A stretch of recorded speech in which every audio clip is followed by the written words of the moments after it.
RTD bright স্কুলের পক্ষ থেকে আমি তোমাদেরকে স্বাগত জানাচ্ছি। আমি মুক্তাদির, পড়ালেখা করছি বুয়েট ট্রিপলি 23 ব্যাচে। ঠিক আছে, তো আজকে আমরা কোন চ্যাপ্টারটি পড়বো? আজকে আমরা পড়বো হলো তোমাদের দ্বিতীয় অধ্যায় গতি চ্যাপ্টারটি। ঠিক আছে, তো প্রথমেই আমরা দেখি যে আজকে আমরা কি কি পড়তে যাচ্ছি। ঠিক আছে, তো প্রথমে তোমাদেরকে আমি স্লাইডগুলো দেখাই নিই। দেখো আমরা কিন্তু এখানে আহ দেখতে পাচ্ছ না মনে হয়। আচ্ছা দেখো, গতি, তারপর হলো তোমার স্থিতি এবং গতি, তারপর প্রাসঙ্গ বিন্দু, চলন গতি, গতির যে বিভিন্ন প্রকারগুলো আছে, ঠিক আছে, সেগুলো, দূরত্ব ও সরণের মধ্যে পার্থক্য, দ্রুতি, সরণ, ত্বরণ, মন্দন। ঠিক আছে, এক কথা এই চ্যাপ্টারে যা যা আছে, ঠিক আছে, আমরা সবগুলোই কিন্তু কভার করব। ঠিক আছে, এবং আমরা জোর গলায় বলতে পারি যে এই চ্যাপ্টার আমাদের এই ভিডিওটা করলেই তুমি কিন্তু তোমার বেসিক একদম ক্লিয়ার হয়ে যাবে। ঠিক আছে, এখানে আমরা আনটাস্ট কোনো কিছুই রাখি নাই। ঠিক আছে, তোমার যে গতির বিভিন্ন ধরনের সূত্র প্রতিপাদন থেকে শুরু করে তোমার গ্যালিলিও সূত্রগুলো কিভাবে অ্যাপ্লাই করতে হবে, আমরা অনেকগুলো ম্যাথের এক্সাম্পল রাখছি যেন তোমরা সেগুলোকে অ্যাপ্লাই করতে পারো।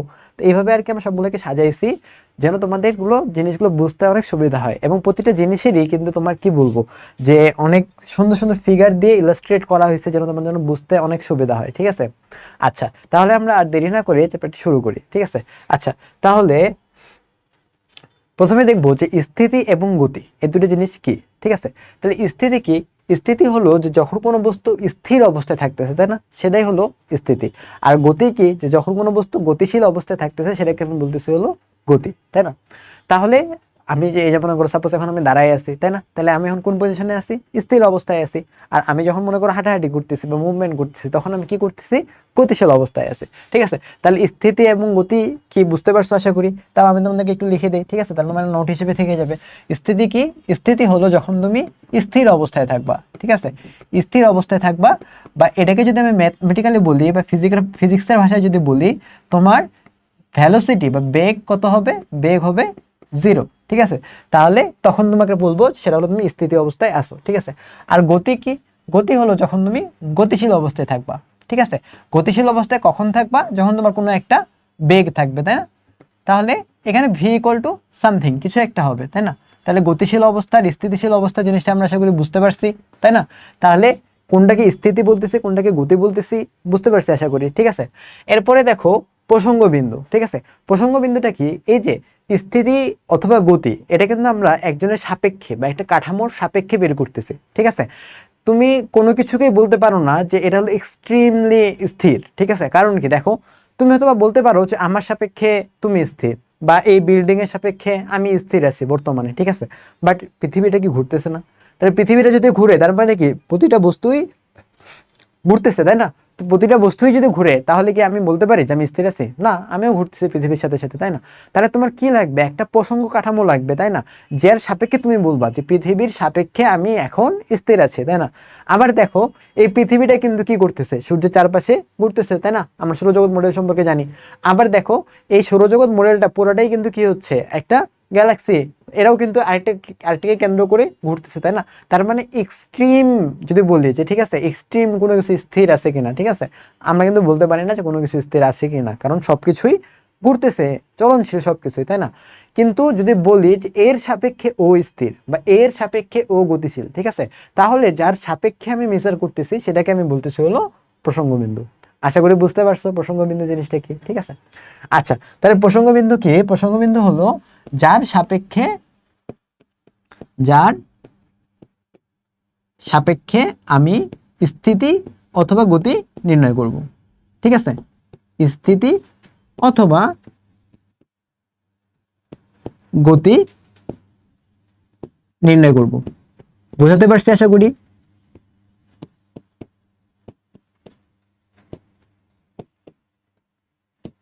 আচ্ছা তাহলে আমরা নেক্সটে চলে যাই। নেক্সট কি আছে দেখো, যে বিভিন্ন প্রকারের গতি। ঠিক আছে, তো গতি কি দেখলাম যে কোনো কিছু মুভিং অবস্থায় থাকলে সেটাকে আমি গতি বলতেছি, তাই না?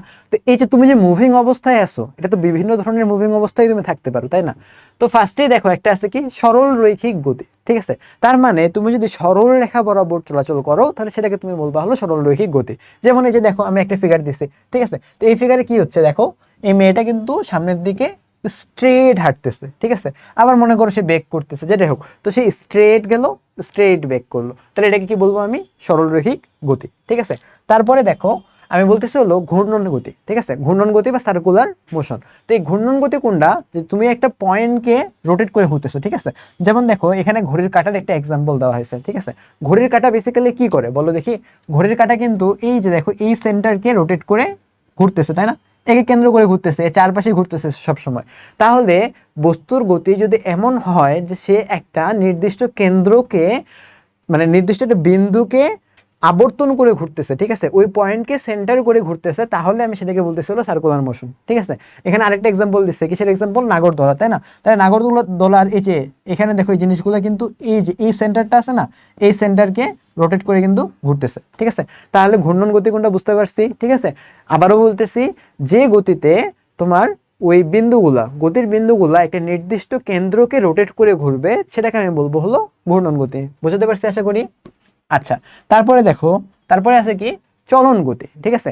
এই চলন গতিটা কিন্তু একটু বুঝতে হবে, ঠিক আছে। সরল রৈখিক গতি এবং চলন গতির মধ্যে কিছু পার্থক্য আছে, ঠিক আছে। ইংলিশে এটাকে বলে হলো ট্রান্সলেশনাল মোশন, ঠিক আছে। তো এই চলন গতির স্পেশাল ফিচার কি, যে এর সকল কণা একই সময়ে একই দিকে থাকতে হবে, ঠিক আছে। আদারওয়াইজ কিন্তু এটা চলন গতি হবে না, ঠিক আছে। তাহলে নর্মাল যদি আমি একটা এক্সাম্পল দিই, ঠিক আছে, নর্মাল একটা স্ট্রেট লাইনে চলতেছে, এরকম এক্সাম্পল কিন্তু ভুরি ভুরি আছে, ঠিক আছে। তো যেমন মনে করো যে এরকম একটা এখানে একটা গাড়ি আছে, ঠিক আছে। এই গাড়ির কিন্তু দেখো এটা কিন্তু প্রতিটা বস্তুই একই দিকে একই সময়ে একই দিকে যাচ্ছে, তাই না? একই দিকেই তো যাচ্ছে। এর এই পয়েন্টটাও এই যে দেখো, আমি যদি একটু দেখাই, যে এর এই পয়েন্টটাও এদিকে যাচ্ছে, এই পয়েন্টটাও এদিকে যাচ্ছে, এই পয়েন্টটাও এদিকে যাচ্ছে, এই পয়েন্টটাও এদিকে যাচ্ছে, ঠিক আছে। তাহলে সরল রেখা বরাবর যখন যাবে তখন কিন্তু এরকম চলন গতি হইতেই পারে, ঠিক আছে। মানে কোনো ডিরেকশন চেঞ্জ করতেছে না, তখন কিন্তু মানে চলন গতির এক্সাম্পল অনেক কিছু আছে, ঠিক আছে। কিন্তু যখনই তুমি ডিরেকশন চেঞ্জ করবা, ঠিক আছে, এই যে দেখো একটা এক্সাম্পল দিচ্ছি এরোপ্লেন, ঠিক আছে। তো এইরকম এক্সাম্পল কিন্তু অনেক রেয়ার, ঠিক আছে। মানে সবসময় প্রকৃতিতে দেখানো যায় না, ঠিক আছে। দেখো মনে করো সে এখন তার গতি চেঞ্জ করতেছে, ঠিক আছে, সে সরলরেখা বরাবর যাচ্ছে না, ঠিক আছে। সে মনে করো হলো এই যে এদিক বরাবর যেতে যেতে এখন সে যাচ্ছে তার ডিরেকশনটা চেঞ্জ করতে। তাহলে ডিরেকশনটা চেঞ্জ করার সময় কি কখনো পসিবল যে সে এভাবে এভাবে এভাবে এভাবে উপরে উঠবে, তাই না? এটা কি পসিবল বলো দেখি রিয়েলে? মানে বাস্তবে কি এটা পসিবল? বাস্তবে কিন্তু এটা পসিবল না, ঠিক আছে। বাস্তবে কিন্তু সে দেখো একটা স্লোপ, এই যে এটা কিন্তু হলো বাস্তবটা, তাই না? সবসময় কিন্তু এটাই হয়। যদি এরকম করে উঠতে পারে তখন আমি বলবো তাকে চলন গতি, কিন্তু যদি এরকম ভাবে উঠে তখন কিন্তু আমি তাকে বলবো না চলন গতি, ঠিক আছে। কেন বলবো না? দেখো এর যদি আমি একটা র্যান্ডম একটা পয়েন্ট নিই, ঠিক আছে, এই যে এই পয়েন্টে দেখো এ কিন্তু এদিকে যাচ্ছে, এ কিন্তু আবার এদিকে যাচ্ছে, ঠিক আছে। এখানে দেখো এখানে এ এদিকে যাচ্ছে, ঠিক আছে, এ এদিকে যাচ্ছে, আবার এখানে দেখো এখানে হলো এদিকে যাচ্ছে, এ এদিকে যাচ্ছে, ঠিক আছে। তাহলে ডিরেকশনগুলো চেঞ্জ হয়ে যাচ্ছে না? ডিরেকশন যখনই চেঞ্জ হয়ে যাবে তাহলে তো সকল কোণা একই সময় একই দিকে যাচ্ছে না। বুঝতে পারছো? এক একটা কোণা এক এক দিকে যাচ্ছে, ঠিক আছে, যখন তুমি চেঞ্জ করতেছো এই যে কার্ভ পয়েন্টগুলো, ঠিক আছে। কার্ভ যখনই তুমি কার্ভ পথে চলে যাচ্ছ বা বক্র রেখায় চলে যাচ্ছ তখন কিন্তু তোমার ওই যে সকল কোণা একই সময় একই দিকে যাচ্ছে না, ঠিক আছে। সেজন্য বক্র রেখা বরাবর চলন গতি পাওয়ার কিন্তু এক্সাম্পল অনেক রেয়ার, ঠিক আছে। তো এই দুটার মধ্যে ডিফারেন্সিয়েট আশা করি করতে পারতেছো, তাই না? এই যে দেখো এটাতে হলো যখন একই দিকে যাবে সবগুলো তখন চলন গতি, যখন যেতে পারবে না তখন চলন গতি নয়, ঠিক আছে। আচ্ছা, তারপরে দেখো পর্যায়বৃত্ত গতি, ঠিক আছে। পর্যায়বৃত্ত গতি কি? এর নামটা দেখে কিন্তু বোঝা যাচ্ছে, ঠিক আছে। এই যে দেখো পর্যায়, ঠিক আছে। পর্যায় মানে কি? পর্যায় মানে হলো পর্যায় কাল, ঠিক আছে। এখন পর্যায় কাল কি এটা বোঝা লাগবে, তাই না? তাহলে পর্যায়বৃত্ত গতির একটা অন্যতম ফিচার হলো যে এর পর্যায় কাল থাকবে, ঠিক আছে। এখন পর্যায়কাল কাকে বলে, ঠিক আছে? পর্যায়কাল তাকেই বলবে যে সাপোজ মনে করো একটা নির্দিষ্ট সময় পর পর সে ওই একই জায়গায় একই দিকে ওখানে ঘুরতেছে, ঠিক আছে। যেমন দেখো আমি একটা ফ্যানের এক্সাম্পল দিচ্ছি, ঠিক আছে। এই যে দেখো মনে করো এখানকার একটা পয়েন্ট, ঠিক আছে। আচ্ছা লাল কলম দিয়ে দেখাই, যে এখানকার একটা পয়েন্ট মনে করো, ঠিক আছে। তাহলে এই পাখাটা সাপোজ এদিকে ঘুরতেছে, এই যে দেখো এদিকে ঘুরলো ঘুরলো ঘুরে ঘুরে ঘুরে, এই যে সাপোজ মনে করো 2 সেকেন্ড পর সে এখানে আবার আসলো, ঠিক আছে। 2 সেকেন্ড পর এখানে আবার আসলো। তাহলে দেখো এই যে 2 সেকেন্ড পর পর সে কিন্তু বারবার ওই পয়েন্টটাকে একই দিক থেকে অতিক্রম করতেছে, তাই না? একই দিক থেকে অতিক্রম করতেছে। তাহলে যার পর্যায়কাল থাকবে তাকে আমি পর্যায়বৃত্ত গতি বলবো। আর পর্যায়কাল কার থাকবে? যে নির্দিষ্ট সময় পর পর একই দিকে একই দিকে ওই পয়েন্টটাকে অতিক্রম করবে, ঠিক আছে। এবং এই অতিক্রম করতে যে টাইম লাগবে সেই টাইমটাকে আমি বলবো হলো তার পর্যায়কাল। বুঝতে পারছো? তাহলে আবারও বলতেছি, পর্যায়বৃত্ত গতি কাকে বলবে? পর্যায়বৃত্ত গতি বলবে যে যে গতিতে একটি বিন্দুকে নির্দিষ্ট সময় পর পর একই দিক থেকে অতিক্রম করবে তাকে বলবে হলো পর্যায়বৃত্ত গতি। ঠিক আছে, আশা করি বুঝতে পারছো। আচ্ছা, তারপরে দেখো সরল স্পন্দিত গতি। ঠিক আছে, আর সরল স্পন্দিত গতি কোনটা? দেখো একটা কথা লিখে রাখছি, সরল স্পন্দিত গতি হলো বিশেষ পর্যায়বৃত্ত গতি। ঠিক আছে, তার মানে এটা কিন্তু পর্যায়বৃত্ত গতি ফর শিওর। ঠিক আছে, মানে যত সরল স্পন্দিত গতি আছে এটা হলো বিশেষ পর্যায়বৃত্ত গতি, কিন্তু বিশেষ পর্যায়বৃত্ত গতির কিছু স্পেশাল ফিচার থাকা লাগবে। ঠিক আছে, সেই স্পেশাল ফিচারটা কি? সেই স্পেশাল ফিচারটা হলো এর গতিটা কিরকম হবে আমি তোমাকে একটু এক্সপ্লেন করি। এর একটা পর্যায়ে ভেলোসিটি ম্যাক্সিমাম থাকবে, বুঝতে পারছো? এসে যেমন দেখো এই পয়েন্টে কি হবে, এর ভেলোসিটি ম্যাক্সিমাম থাকবে ভি ম্যাক্স। ঠিক আছে, তারপর কি হবে, এর ভেলোসিটি ধীরে ধীরে ধীরে ধীরে কমবে। ঠিক আছে, এখানে কি হয়ে যাবে, ভেলোসিটি মিনিমাম হয়ে যাবে। তারপর আবার তার ভেলোসিটি বাড়া শুরু করবে। ঠিক আছে, ভি বাড়তেছে, আর এখানে যখন যাচ্ছিল তখন কি হচ্ছে, ভি কমতেছে। তারপর আবার কি হবে, ভেলোসিটি ম্যাক্সিমাম হবে। তারপর যখন আবার সে বিপরীত দিকে যাওয়া শুরু করবে, ঠিক আছে, তখন কি হবে, আবার ভেলোসিটি কমা শুরু করবে। ঠিক আছে, তারপর যখন এই পয়েন্টে চলে আসবে তখন আবার যখন এদিকে যাবে তখন কি হবে, আবার ভেলোসিটি বাড়া শুরু করবে। ঠিক আছে, তার মানে এটা কি হবে, এটা একটা ছন্দন থাকবে। ঠিক আছে, এই দেখো সরল স্পন্দিত গতি। ঠিক আছে, স্পন্দন বা ছন্দন যেটাই বললো, মানে ছন্দর মতো করে চলবে, একবার বাড়বে কমবে বাড়বে কমবে। ঠিক আছে, এমনি যখন জিনিসটা আগাবে তখন সেটাকে আমি বলবো হলো সরল স্পন্দিত গতি। বুঝতে পারছো?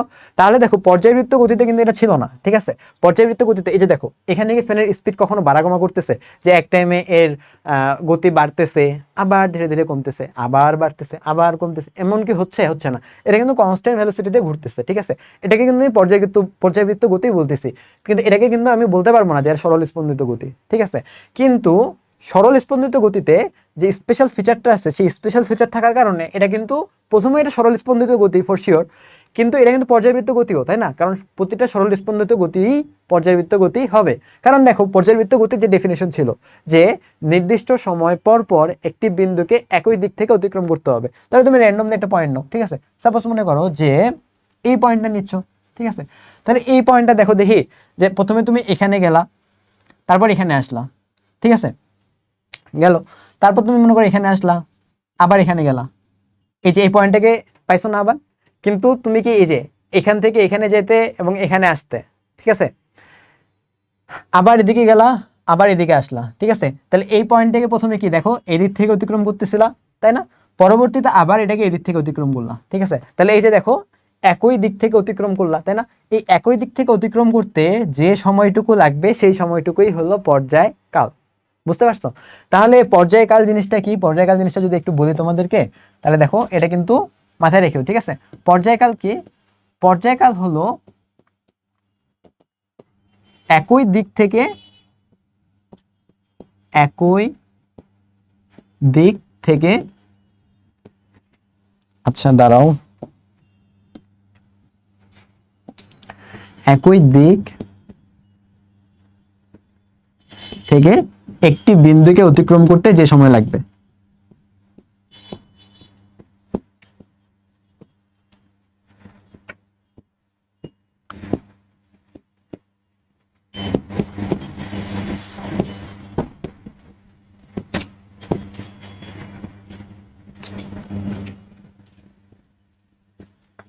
অতিক্রম করতে যে সময় লাগবে। বুঝতে পারছো? তাহলে দেখো এখানে কিন্তু তুমি এই পয়েন্টটাকে, ঠিক আছে, এই পয়েন্টটাকে যখন তুমি এদিক থেকে ক্রস করার কথা, ঠিক আছে, তুমি কিন্তু এই পয়েন্টে এখানে কিন্তু একবার আসছিলা, তাই না?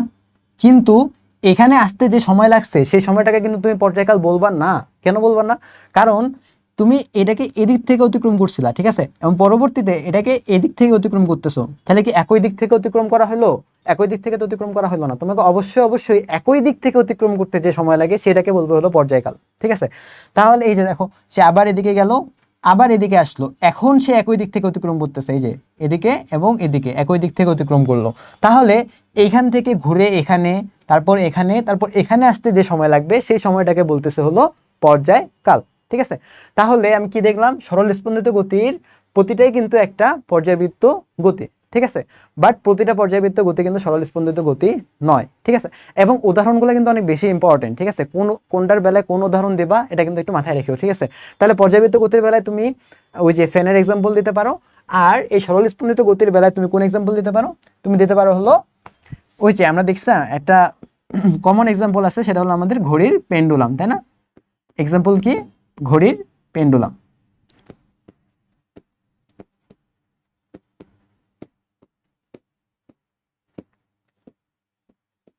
তো তোমাকে কিন্তু এরকম এমসিকিউ চাইতে পারে, ঠিক আছে, যে নিচের কোনটি সরল স্পন্দিত গতি, আবার এমনও বলতে পারে নিচের কোনটি সরল স্পন্দিত গতি নয়। ঠিক আছে, তাহলে এই জিনিসগুলো কিন্তু ভালো মতো ক্লারিফাই করতে হবে। ঠিক আছে, ভালো মতো বুঝতে হবে। আর আমি তো তোমাদেরকে বুঝাইলাম, আশা করি কোনো সমস্যা থাকার কথা না। ঠিক আছে, স্টিল যদি কোনো সমস্যা থাকে তোমরা কমেন্ট সেকশনে কোশ্চেন করতে পারো। ঠিক আছে, আচ্ছা দেখো, তারপর এখন আমরা দেখবো স্কেলার ও ভেক্টর কোয়ান্টিটি। ঠিক আছে, তাহলে আমরা জানি মোটামুটি, তাই না, যে স্কেলার রাশি কোনগুলো? স্কেলার রাশি হলো যে রাশিগুলোকে প্রকাশ করতে আমার শুধুমাত্র একটা ভ্যালু লাগে, তাই না? তাকে আমি বলতেছি স্কেলার রাশি। যেমন তোমাকে যদি আমি বলি যে এখন কয়টা বাজে, তাই না, তুমি কি বলবো? 5:30। একটা রাশি দিয়েই তো হয়ে গেল, তাই না, একটা মান দিয়েই তো হয়ে গেল।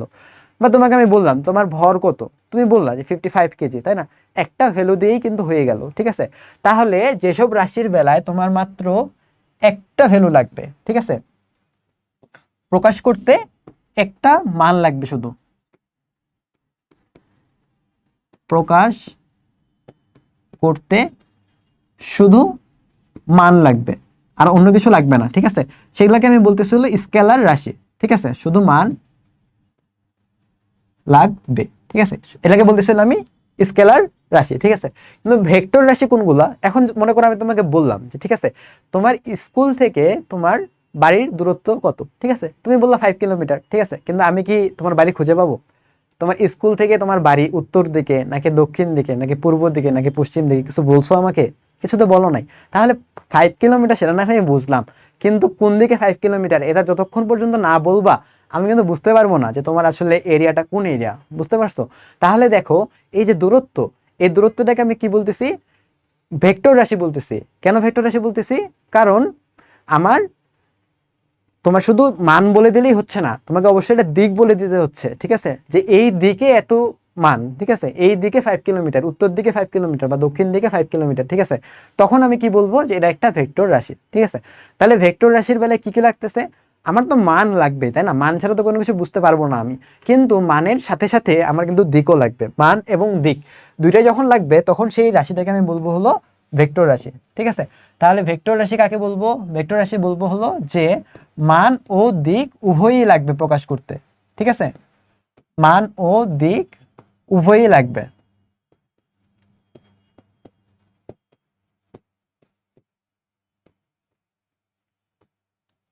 আচ্ছা, ঠিক আছে, তাহলে ভেক্টর রাশির এক্সাম্পল কি হতে পারে? ওই তো দিলাম, তাই না? এক্সাম্পল কি কি হবে? তোমার ওই যে সরণ যেগুলো বলো, ঠিক আছে, সরণ কিন্তু তোমার এক প্রকারের ভেক্টর, সরণ, বেগ, ত্বরণ।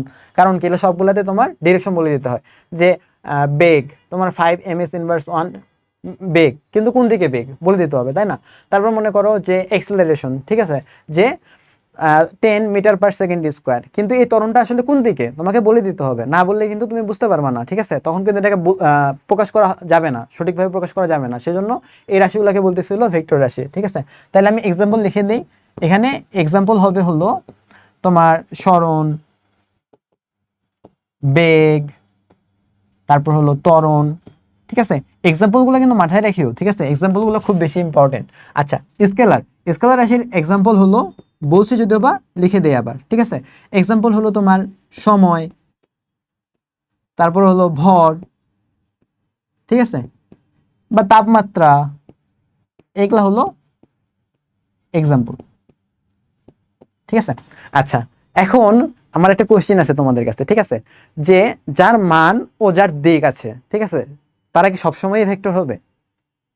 তোমরা কি বলতে পারো যে সবসময় ভেক্টর হবে কিনা? ঠিক আছে, তোমাদের সাহিত্য ভাই নিশ্চয়ই কারেন্ট ইলেকট্রিসিটি পড়াচ্ছে তোমাদেরকে, তাই না? তুমি ওখানে কারেন্ট সম্পর্কে তোমরা পড়ছো, তাই না? এই কারেন্টের কিন্তু মান এবং দিক দুইটাই আছে। ঠিক আছে, তাহলে একটু লিখি। এই যে কারেন্ট, এই কারেন্ট হলো তোমার মান এবং দিক দুইটাই আছে। ঠিক আছে, তবুও কিন্তু এটা স্কেলার রাশি। তোমাদের কাছে কোশ্চেন হলো যে কেন এটা স্কেলার রাশি? মান ও দিক উভয়ই আছে, তবুও এটা স্কেলার রাশি। ঠিক আছে, বলতে পারবা কেউ যে কেন এটা স্কেলার রাশি?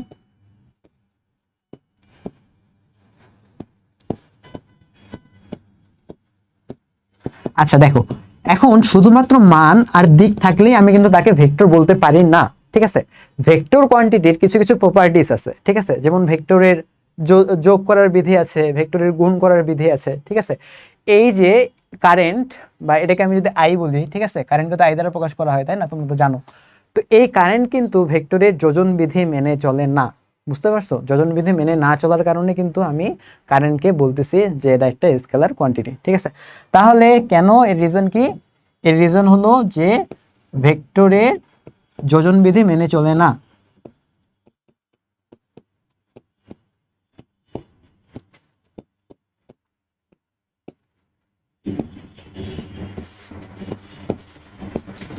মেনে চলে না।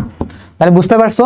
তাহলে স্কেলার আর ভেক্টর এই দুটার মধ্যে আশা করি এখন ডিফারেন্সিয়েট করতে পারবা এবং দুটার মধ্যে এক্সাম্পলও দিতে পারবা সবগুলো, তাই না? আচ্ছা, তারপরে দেখো দূরত্ব ও সরণ। ঠিক আছে, তাহলে দূরত্ব কি? দূরত্ব হলো ডিস্টেন্স, আর সরণ কি? সরণ হলো ডিসপ্লেসমেন্ট। ঠিক আছে, এই যে দেখো একটা এক্সাম্পল দিছি, তোমাদের বই থেকে এক্সাম্পল দিছি। কেন বই থেকে এক্সাম্পল দিছি? যেন তোমরা বই দেখলে একটা কনফিডেন্স পাও। ঠিক আছে, যদি বই খুলে মনে হয় যে হ্যাঁ হ্যাঁ এসব কি আছে, এসব তো আমি পারতেছি না, তাহলে তো ঝামেলা, তাই না? সেজন্য আমি তোমাদের চেষ্টা করছি যত এক্সাম্পল আছে সব বই থেকেই দেওয়ার। তাহলে কি হবে? তুমি বই দেখলে একটা কনফিডেন্স পাবা। ঠিক আছে, তাহলে এখানে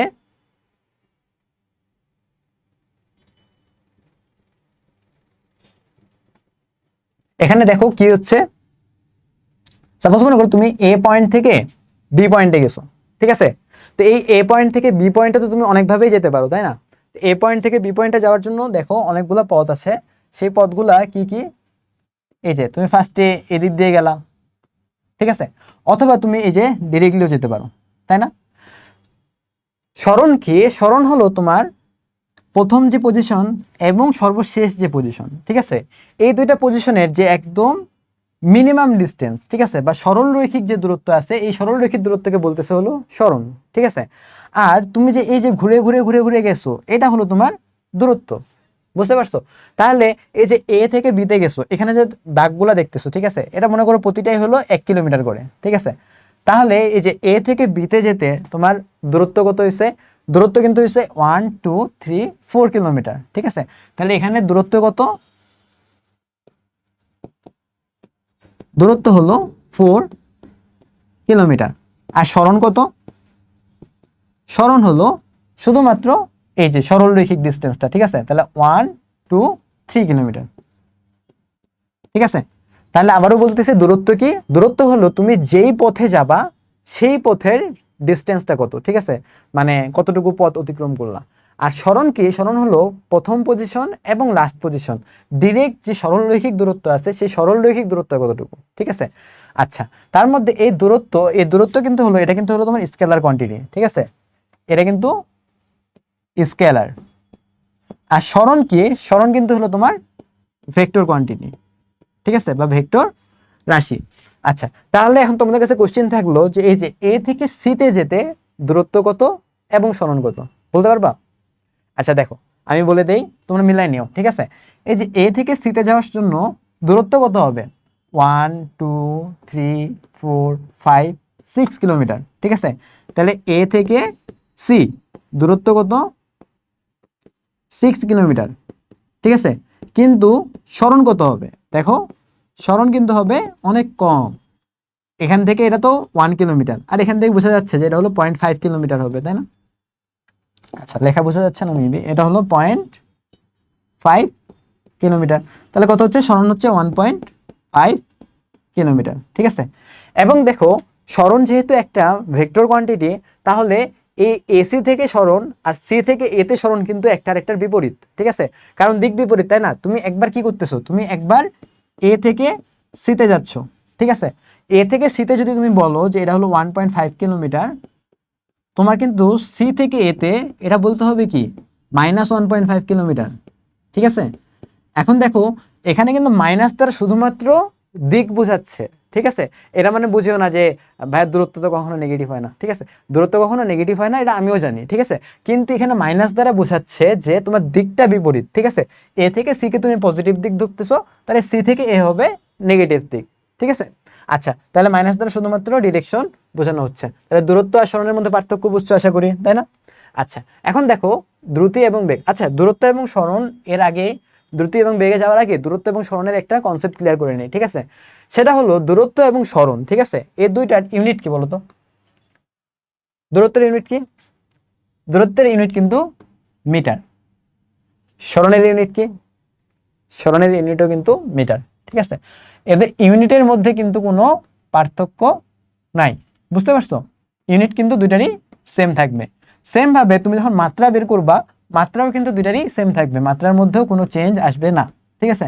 এই যে দূরত্ব, দূরত্বের মাত্রা কি আসবে? এল। সরণের মাত্রা কি আসবে?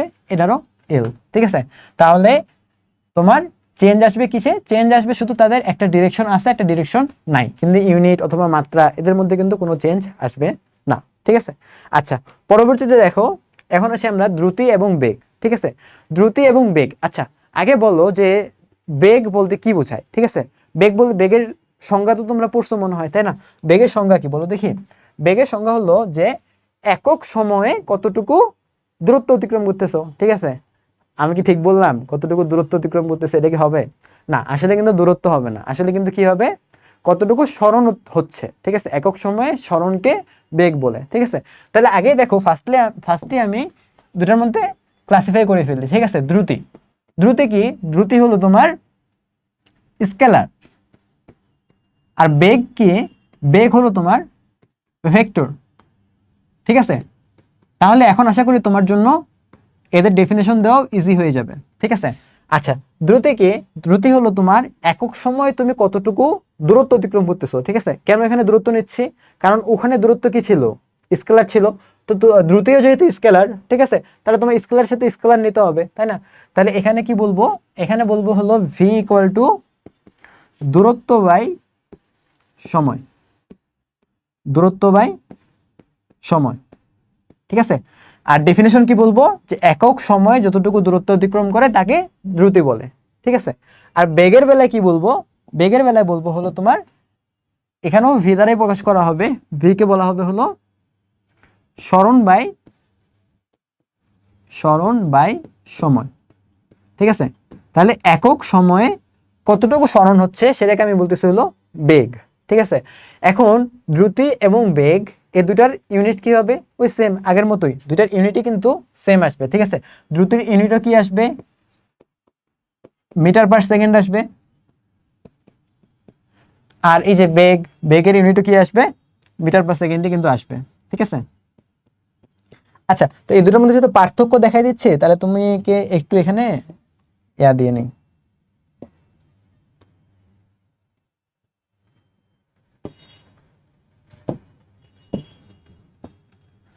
আচ্ছা, ঠিক আছে। তারপরে এখন আমি দেখি ডাইমেনশন, ঠিক আছে, বা মাত্রা। মাত্রা কি হবে বলতে পারবা?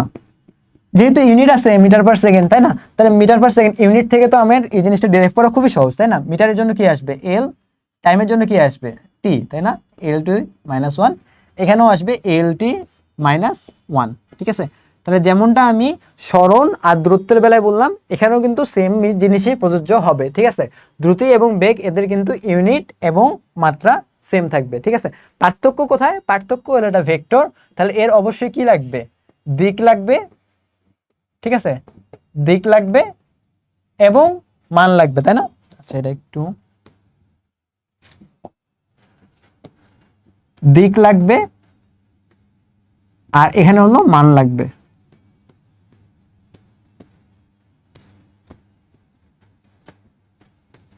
কিন্তু দ্রুতির বেলায় কি হবে? দ্রুতির বেলায় হলো শুধু মান লাগবে, তাই না? শুধু মান লাগবে। তাহলে এখন মনে করো, যদি আমি তোমাদের আগের এক্সাম্পলটাই দেখাই, যে এ থেকে বি পয়েন্টে গেছে, ঠিক আছে। তো এখানে দ্রুতি কত আর বেগ কত, ঠিক আছে। সাপোজ এ থেকে বিতে যেতে তার সময় লাগছে 5 সেকেন্ড, ঠিক আছে। এ থেকে বিতে যেতে তার সময় লাগছে 5 সেকেন্ড। তাহলে এ থেকে বিতে যাওয়ার বেগ কত আর দ্রুতি কত, ঠিক আছে। তাহলে ভেলোসিটি তুমি কিভাবে বের করবা, দেখো সরণ কত হবে,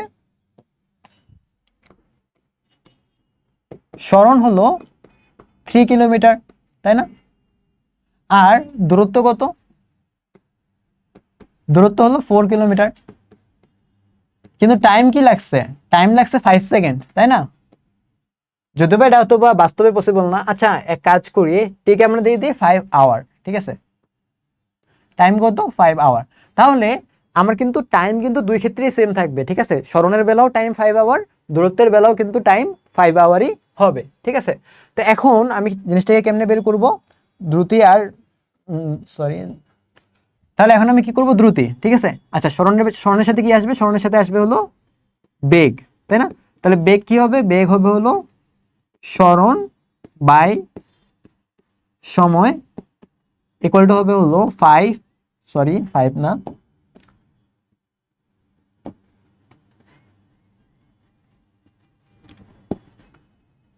সরণ কত 3 ডিভাইডেড বাই 5, ইউনিট হবে কত, কিলোমিটার পার আওয়ার, ঠিক আছে।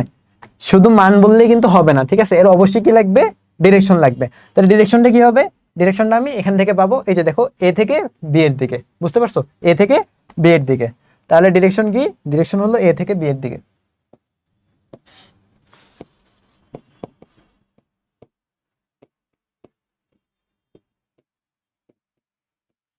এ থেকে বি এর দিকে। এখন এই কোশ্চেনটা যে তোমাকে একটু বিপরীতভাবে করতাম, ঠিক আছে, যে বি থেকে এ এর দিকে তার সরণ কত, ঠিক আছে।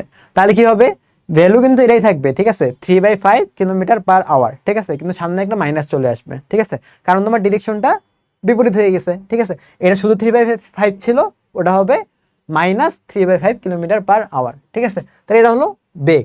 আর দ্রুতি কি হবে,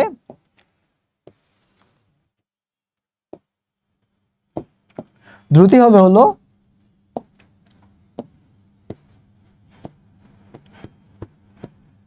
দূরত্ব বাই সময়। দূরত্ব কত, দূরত্ব হলো 4 কিলোমিটার, আর সময় কত, সময় হলো 5 আওয়ার। তাহলে এখানে কত আসবে, 4/5 কিলোমিটার পার আওয়ার, বুঝতে পারছো। এক্ষেত্রে কিন্তু তোমার কোনো ডিরেকশন উল্লেখ করা লাগবে না, ঠিক আছে, কোনো দিক উল্লেখ করা লাগবে না, শুধুমাত্র এখানে দিক উল্লেখ করা লাগবে।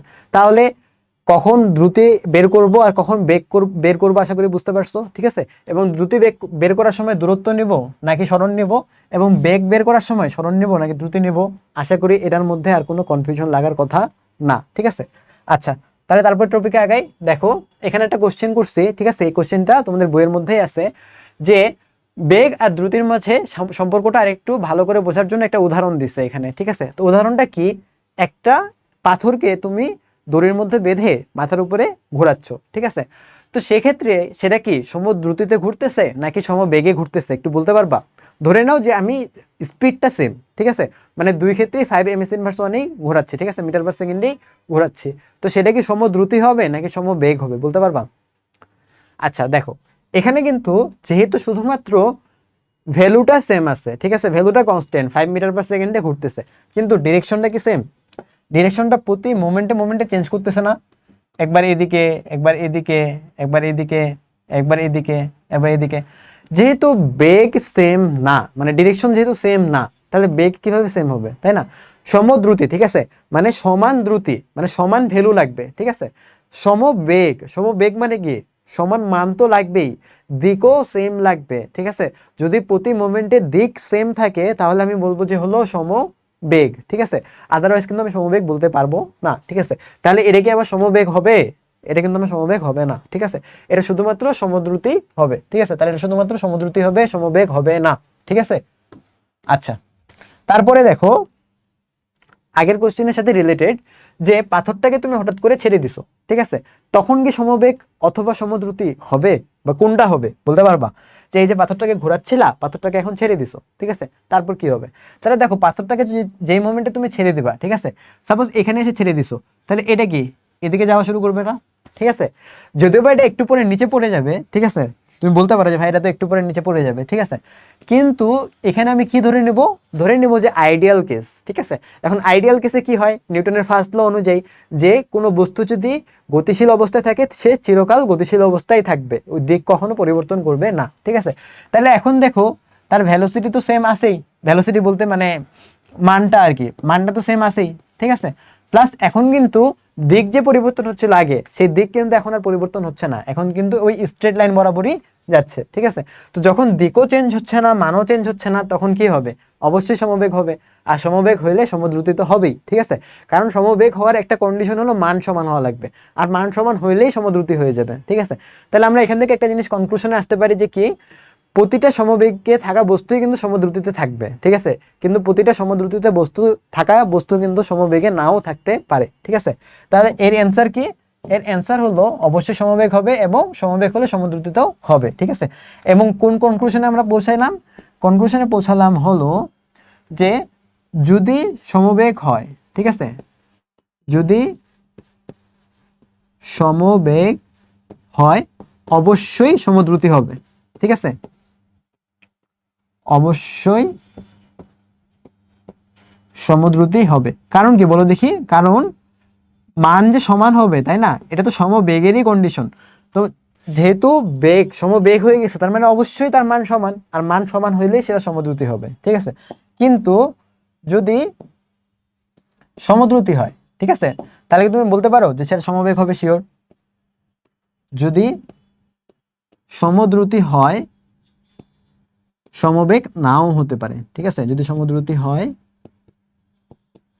সমবেগ নাও হতে পারে।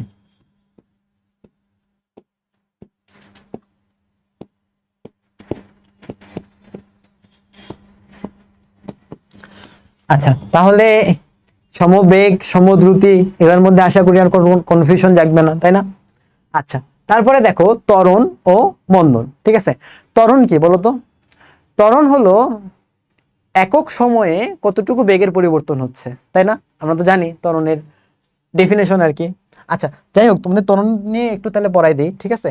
ত্বরণ কি, ত্বরণকে বলতেছি হলো আমরা একক সময়ে বেগের যে পরিবর্তন, তাই না?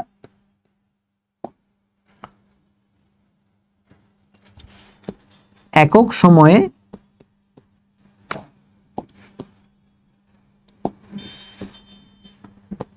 একক সময়ে বেগের পরিবর্তন, তাই না? তাহলে একক সময় বেগের পরিবর্তন এটাকে যদি আমি একটু ম্যাথের ভাষায় লিখতে চাই তাহলে কেমন হবে বলো দেখি। এটা এমন হবে না যে ভি বাই টি একক সময়ে কতটুকু বেগ পরিবর্তন হচ্ছে, তাই না? তো সাপোজ মনে করো যদি আর একটু ডিটেলস পড়াই, ঠিক আছে, যে টি সময়ে বেগ পরিবর্তন হয়েছে বি, ঠিক আছে, বেগ পরিবর্তন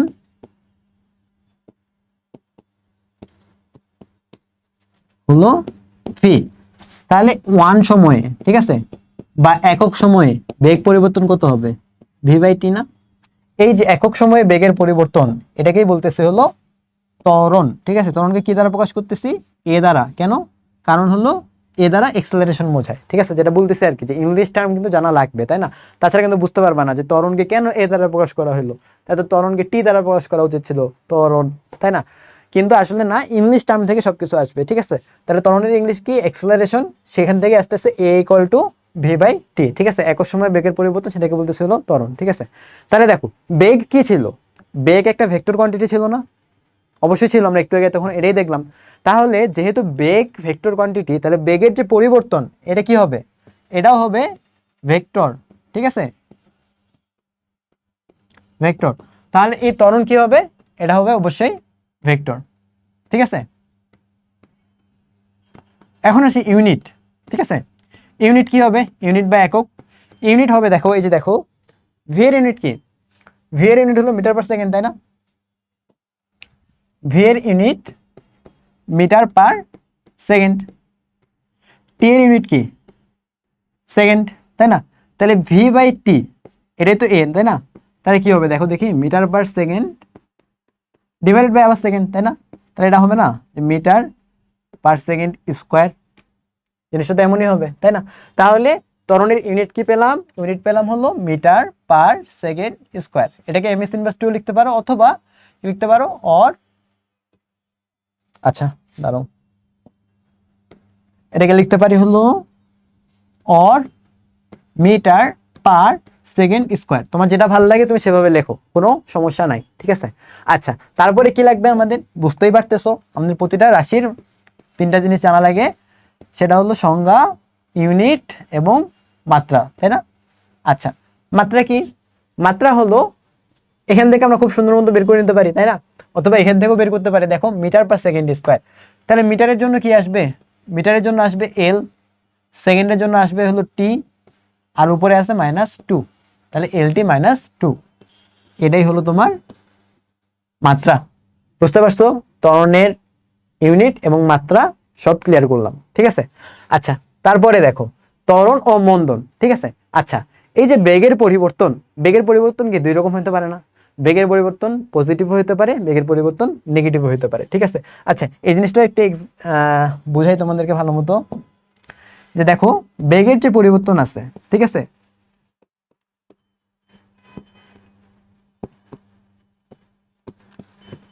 এটা পজিটিভও হইতে পারে, নেগেটিভও হইতে পারে, ঠিক আছে? তো সাপোজ মনে করো তুমি একটা গাড়ি চালাচ্ছ, ঠিক আছে? তুমি সাইকেল চালাচ্ছ অথবা মোটরসাইকেল চালাচ্ছ, যেটাই চালাও, সাপোজ মনে করো তুমি তোমার বেগ ধীরে ধীরে বাড়াচ্ছ, ঠিক আছে? এক্সেলারেটর চাপছো, বেগ বাড়তেছে, বা তুমি পায়ের স্পিড বাড়াই ফেলছো, তারপরে সাইকেলের গতি বাড়তেছে, তাই না? তাহলে সেক্ষেত্রে কি হবে বলো দেখি? সেক্ষেত্রে হবে হলো যে আদি বেগ হবে, আদি বেগ 5 মিটার পার সেকেন্ড, আর শেষ বেগ মনে করো 10 মিটার পার সেকেন্ড, ঠিক আছে? তাহলে বেগের পরিবর্তন কি হবে বলো দেখি? বেগের পরিবর্তন ধনাত্মক কিছু একটা আসবে না?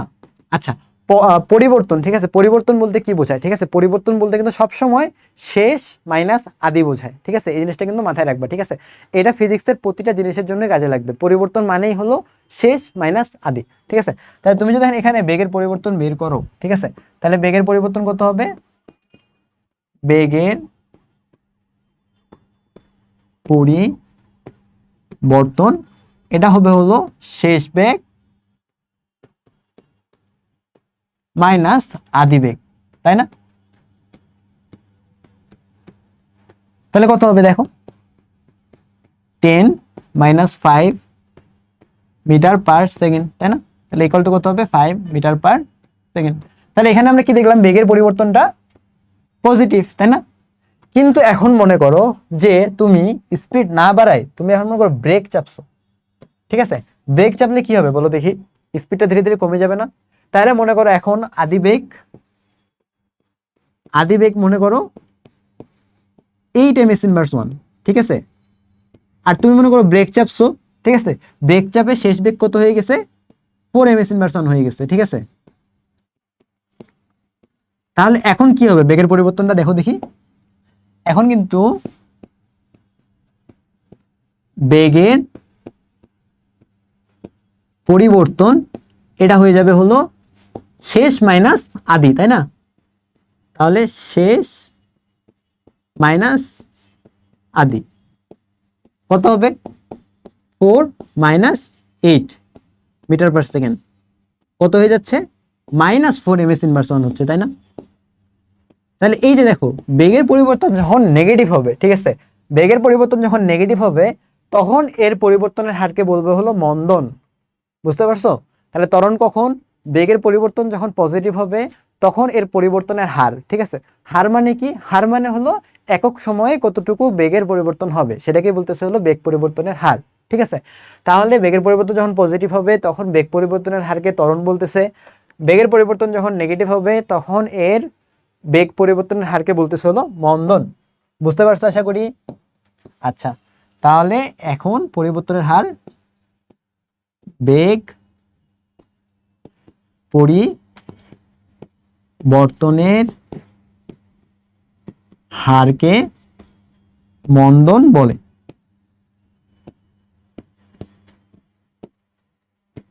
বুঝতে পারছি? আচ্ছা, এখন আসি ত্বরণ এবং মন্দন, ঠিক আছে? এই ত্বরণ এবং মন্দনের একটা ম্যাথ দিছে, ঠিক আছে, তোমার বইয়ে, ঠিক আছে। আচ্ছা, তো এখানে কি কি বলছে দেখো, যে চিত্রের কোন জায়গায় ত্বরণ হচ্ছে, কোন জায়গায় মন্দন হচ্ছে, কোন জায়গায় বেগ সমান আছে, এই জিনিসটা একটু বলা লাগবে তোমাকে, বুঝতে পারছো? তাহলে দেখো গ্রাফটা নিয়ে একটু অ্যানালাইসিস করি আমরা, ঠিক আছে। গ্রাফটা নিয়ে অ্যানালাইসিস করলে পুরো জিনিসটা তোমার কাছে ক্লিয়ার হয়ে যাবে, ঠিক আছে। দেখো প্রথমে তুমি এখানে ছিলা, তাই না? এদিকে দেখো ওয়াই এক্সিস বরাবর, ওয়াই অক্ষ বরাবর কি আছে, ওয়াই অক্ষ বরাবর আছে হলো বেগ, এক্স অক্ষ বরাবর কি আছে, সময়, ঠিক আছে। তাহলে এই পয়েন্টে তোমার বেগ কত ছিল, 0। তারপর যখন তুমি ধীরে ধীরে এদিকে যাচ্ছ তখন কি হচ্ছে দেখো, তোমার বেগ বাড়লো না?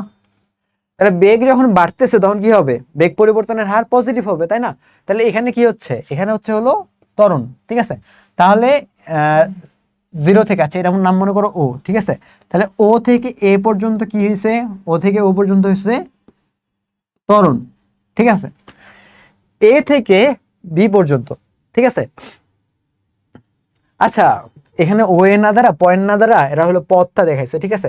তাহলে ও এ ত্বরণ না দেখায় আমি বলি হলো এ পথে, ঠিক আছে। তাহলে এ পথে কি হয়েছে, এ পথে হলো ত্বরণ, ঠিক আছে।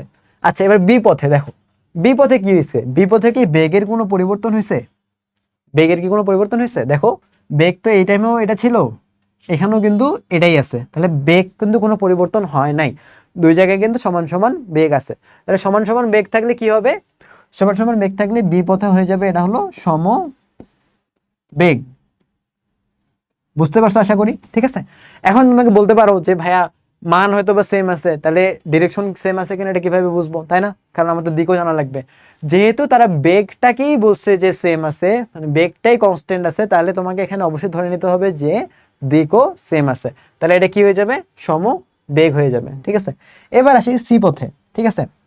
দেখো এই সি পথে কি হয়েছে, সি পথে আবার তুমি এই যে এটার মতো হয়েছে না, এখানে দেখো ভেলোসিটি এখানে ছিল, বেগ এখানে ছিল, আর এইখানে দেখো বেগ এখানে, তাহলে কি বেগ বাড়ছে না? তাহলে এই সি পথে কিন্তু দেখো বেগ বাড়তেছে, তাহলে বেগ বাড়তেছে মানে কি, বেগ পরিবর্তনের হার পজিটিভ, বেগ পরিবর্তনের হার পজিটিভ হইলে সিতে আবার কি হবে, এটা আবার ত্বরণ হবে, তাই না? তারপর দেখো ডি পথে কি হয়েছে, এখন কিন্তু তোমার বেগ আগে এখানে ছিল, তারপর তুমি এদিকে নামতেছো, তাহলে কি এখানে ছিল এখন এখানে চলে আসছে না বেগ, তাহলে কি বেগ কমে গেল না? তাহলে বেগ যখন কমে গেছে তাহলে বেগ পরিবর্তনের হারকে আমরা কি বলবো, বেগ পরিবর্তনের হারকে আমরা তখন বলবো হলো মন্দন। বুঝতে পারছি আশা করি, বুঝতে তো নাকি? আচ্ছা ঠিক আছে, যদি কোনো কোয়েরিজ থাকে তোমরা নির্দ্বিধায় কোশ্চেন করতে পারো কমেন্ট সেকশনে, ঠিক আছে। আচ্ছা তারপরে দেখো ত্বরণের সূত্র, ঠিক আছে। ত্বরণের সূত্র কি হবে, যেটা বললাম আর কি, যে বেগ পরিবর্তনের হার, তাই না? তাহলে এ equal to V by T দেখলাম আমরা, তাই না? এ equal to V by T, কিন্তু এই ভিটা কি শুধু ভেলোসিটি, শুধু বেগ, তাই না? এটা কিন্তু কতটুকু বেগ পরিবর্তন হয়েছে, তাই না? এখন কতটুকু পরিবর্তন হয়েছে সেটা কিভাবে বের করব, শেষ বেগ মাইনাস আদি বেগ, তাই না? যেটা বললাম আর কি, যে ফিজিক্সের প্রতিটা কোয়ান্টিটিতেই পরিবর্তন বলতে কিন্তু শেষ বেগ বা শেষ মাইনাস আদি এটা বোঝানো হয়, ঠিক আছে। তাহলে এখানে কি হবে, বেগের পরিবর্তন মানে শেষ বেগ মাইনাস আদি বেগ ডিভাইডেড বাই অতিক্রান্ত সময়, ঠিক আছে। তাহলে শেষ বেগকে আমি প্রকাশ করতেছি হলো ভি দ্বারা, আদি বেগকে প্রকাশ করতেছি হলো ইউ দ্বারা, ঠিক আছে। কোনটাকে কি দ্বারা প্রকাশ করা হচ্ছে এটা কিন্তু খুবই ইম্পর্টেন্ট, ঠিক আছে। তাহলে ত্বরণকে আমি কি দ্বারা প্রকাশ করতেছি, A equal to V minus you divided by T, বুঝতে পারছো? আচ্ছা তাহলে এটাকে তোমাদের জন্য আমি বক্স করে দেই, যেগুলা জিনিস বক্স করে দিচ্ছি, ঠিক আছে, এগুলা কিন্তু খুবই ইম্পর্টেন্ট, এবং এটাতে তোমাদের জন্য আমি স্টার মার্কও দিয়ে দিচ্ছি, ঠিক আছে। আচ্ছা তাহলে এ এর সূত্র আমরা পেয়ে গেছি, এ ইকুয়াল টু হলো V minus you divided by T, ঠিক আছে। তাহলে ত্বরণের সূত্র পেয়ে গেলাম, সামনে আগাই। সামনে দেখো ত্বরণের মাত্রা আর ত্বরণের একক, আচ্ছা এটা নিয়ে অলরেডি আমি ডিসকাস করে ফেলছি, তাই না? ত্বরণের মাত্রা কি হবে, আচ্ছা প্রথমে একক দেখো, একক কি হবে, মিটার পার সেকেন্ড স্কোয়ার, তাই না? অথবা এটাকে আমি এমনিও লিখতে পারি, ওর মিটার পার সেকেন্ড স্কোয়ার। আচ্ছা এর মাত্রা কি হবে, এটা নিয়ে আগে আলোচনা করলাম, ঠিক আছে। এল টি মাইনাস টু, আর এটাকে কি করা লাগে, থার্ড ব্র্যাকেট দিয়ে লেখা লাগে, তাই না? আচ্ছা তাহলে এখানে আর বেশি টাইম না নেই, সামনে আগাই। আচ্ছা এখানে কি বলছে, যে স্থির অবস্থায় শুরু করে সমতরণে গতিশীল বস্তুর বেগ বেড়ে যাওয়া, ঠিক আছে। আচ্ছা, এখানে একটা এক্সাম্পল দিছে, ঠিক আছে। আমি এই গ্রাফগুলোর ছবি কেন দিছি, ঠিক আছে, কারণ তোমাদের লেভেলে কি হয়, গ্রাফ দেখলেই মনে হয় যে বাপরে বাপ এটা কি না কি জিনিস, ঠিক আছে। আসলে কিন্তু এগুলোর ভিতরে কিছুই না, ঠিক আছে, যদি বুঝতে পারো। সেজন্য আমি গ্রাফগুলোকে পার্টিকুলারলি বই থেকে তুলে আনছি যেন তোমরা ভালো মতো বুঝতে পারো, ঠিক আছে। তাহলে এখানে কি বলছে, এখানে হলো এই ত্বরণটা কি হয়েছে, ত্বরণটা হলো সমত্বরণে, ঠিক আছে। সমত্বরণে কিভাবে বুঝলাম, এই যে দেখো একটা স্ট্রেট লাইন, ঠিক আছে। যখনই স্ট্রেট লাইনের মতো করে একটা ভেলোসিটি বাড়বে, ঠিক আছে, এটা তো ভেলোসিটি তাই না, এই যে এদিকে তো বেগ আছে, তাহলে বেগ কি দেখো স্ট্রেট লাইনের মতো করে বাড়তেছে না সময়ের সাথে সাথে। স্ট্রেট লাইন অনুযায়ী যখন বাড়বে তখন সেটা কি হবে, সম মানে সমত্বরণে সেটা বৃদ্ধি পাচ্ছে, বুঝতে পারছো। তা না হলে তো কখনো স্ট্রেট লাইন হইতো না, ঠিক আছে। কেন স্ট্রেট লাইন হয় এটা একটু ডেপথের বিষয়, আপাতত দরকার নাই, ঠিক আছে। জাস্ট এতটুকু মাথায় রাখবা, সমত্বরণ হইলে বেগ ভার্সেস সময়ের স্লোপটা বা ঢালটা সবসময় একটা স্ট্রেট লাইন হবে, ঠিক আছে। আচ্ছা, এখন তোমাদের কাছে একটা কোশ্চেন করছি যে সমত্বরণের কোনো উদাহরণ দিতে পারবা কি, ঠিক আছে। নর্মালি কি হয় বলো দেখি, নর্মালি কি আমরা কখনো সমত্বরণে যাই, তুমি একটা সাইকেল চালাচ্ছ, ঠিক আছে, কখনো কি এমন হয় যে তুমি 1 মিটার/সেকেন্ড স্কোয়ারে তোমার ভেলোসিটি বাড়াইতেই থাকবা, এমনটা কিন্তু কখনো হয় না। তুমি যাচ্ছ, আবার ব্রেক চাপবা, আবার পেডেল দেবা, আবার ব্রেক চাপবা। নর্মালি কিন্তু এভাবেই সব কিছু কাজ করে, ঠিক আছে। তুমি যে কোনো কিছুর ক্ষেত্রেই বলো, ঠিক আছে, সমত্বরণ কিন্তু মেনটেন করা অনেক টাফ হয়ে যায়, ঠিক আছে। তবে প্রকৃতিতে একটা রাশি আছে যে রাশিটা সবসময় সমত্বরণ মেনটেন করে, ঠিক আছে। সেটা কি, সেটা হলো অভিকর্ষজ ত্বরণ, ঠিক আছে। এটা কিন্তু অনেক ভালো একটা এক্সাম্পল সমত্বরণের, ঠিক আছে, অভিকর্ষজ ত্বরণ। আচ্ছা, অভিকর্ষজ ত্বরণ এটা কাকে বলে বলো তো, বলতে পারবা? অভিকর্ষজ ত্বরণ, আচ্ছা, এটাকে কি দ্বারা প্রকাশ করা হয়? এটাকে প্রকাশ করা হলো জি দ্বারা, তাই না? আচ্ছা, এখন আমি ফার্স্টেই বলে নেই যে অভিকর্ষজ ত্বরণ জিনিসটা কি, ঠিক আছে। অভিকর্ষজ ত্বরণ হলো অভিকর্ষের কারণে বা অভিকর্ষ বলের কারণে একক সময়ে যে বেগের পরিবর্তন হয় তাকে কি বলতেছে, অভিকর্ষ ত্বরণ, ঠিক আছে। এই অভিকর্ষ ত্বরণ কোন দিকে কাজ করে বলো দেখি। তো সাপোজ মনে করো যে এটা হলো পৃথিবী, ঠিক আছে, সার্কেল কই, এই যে,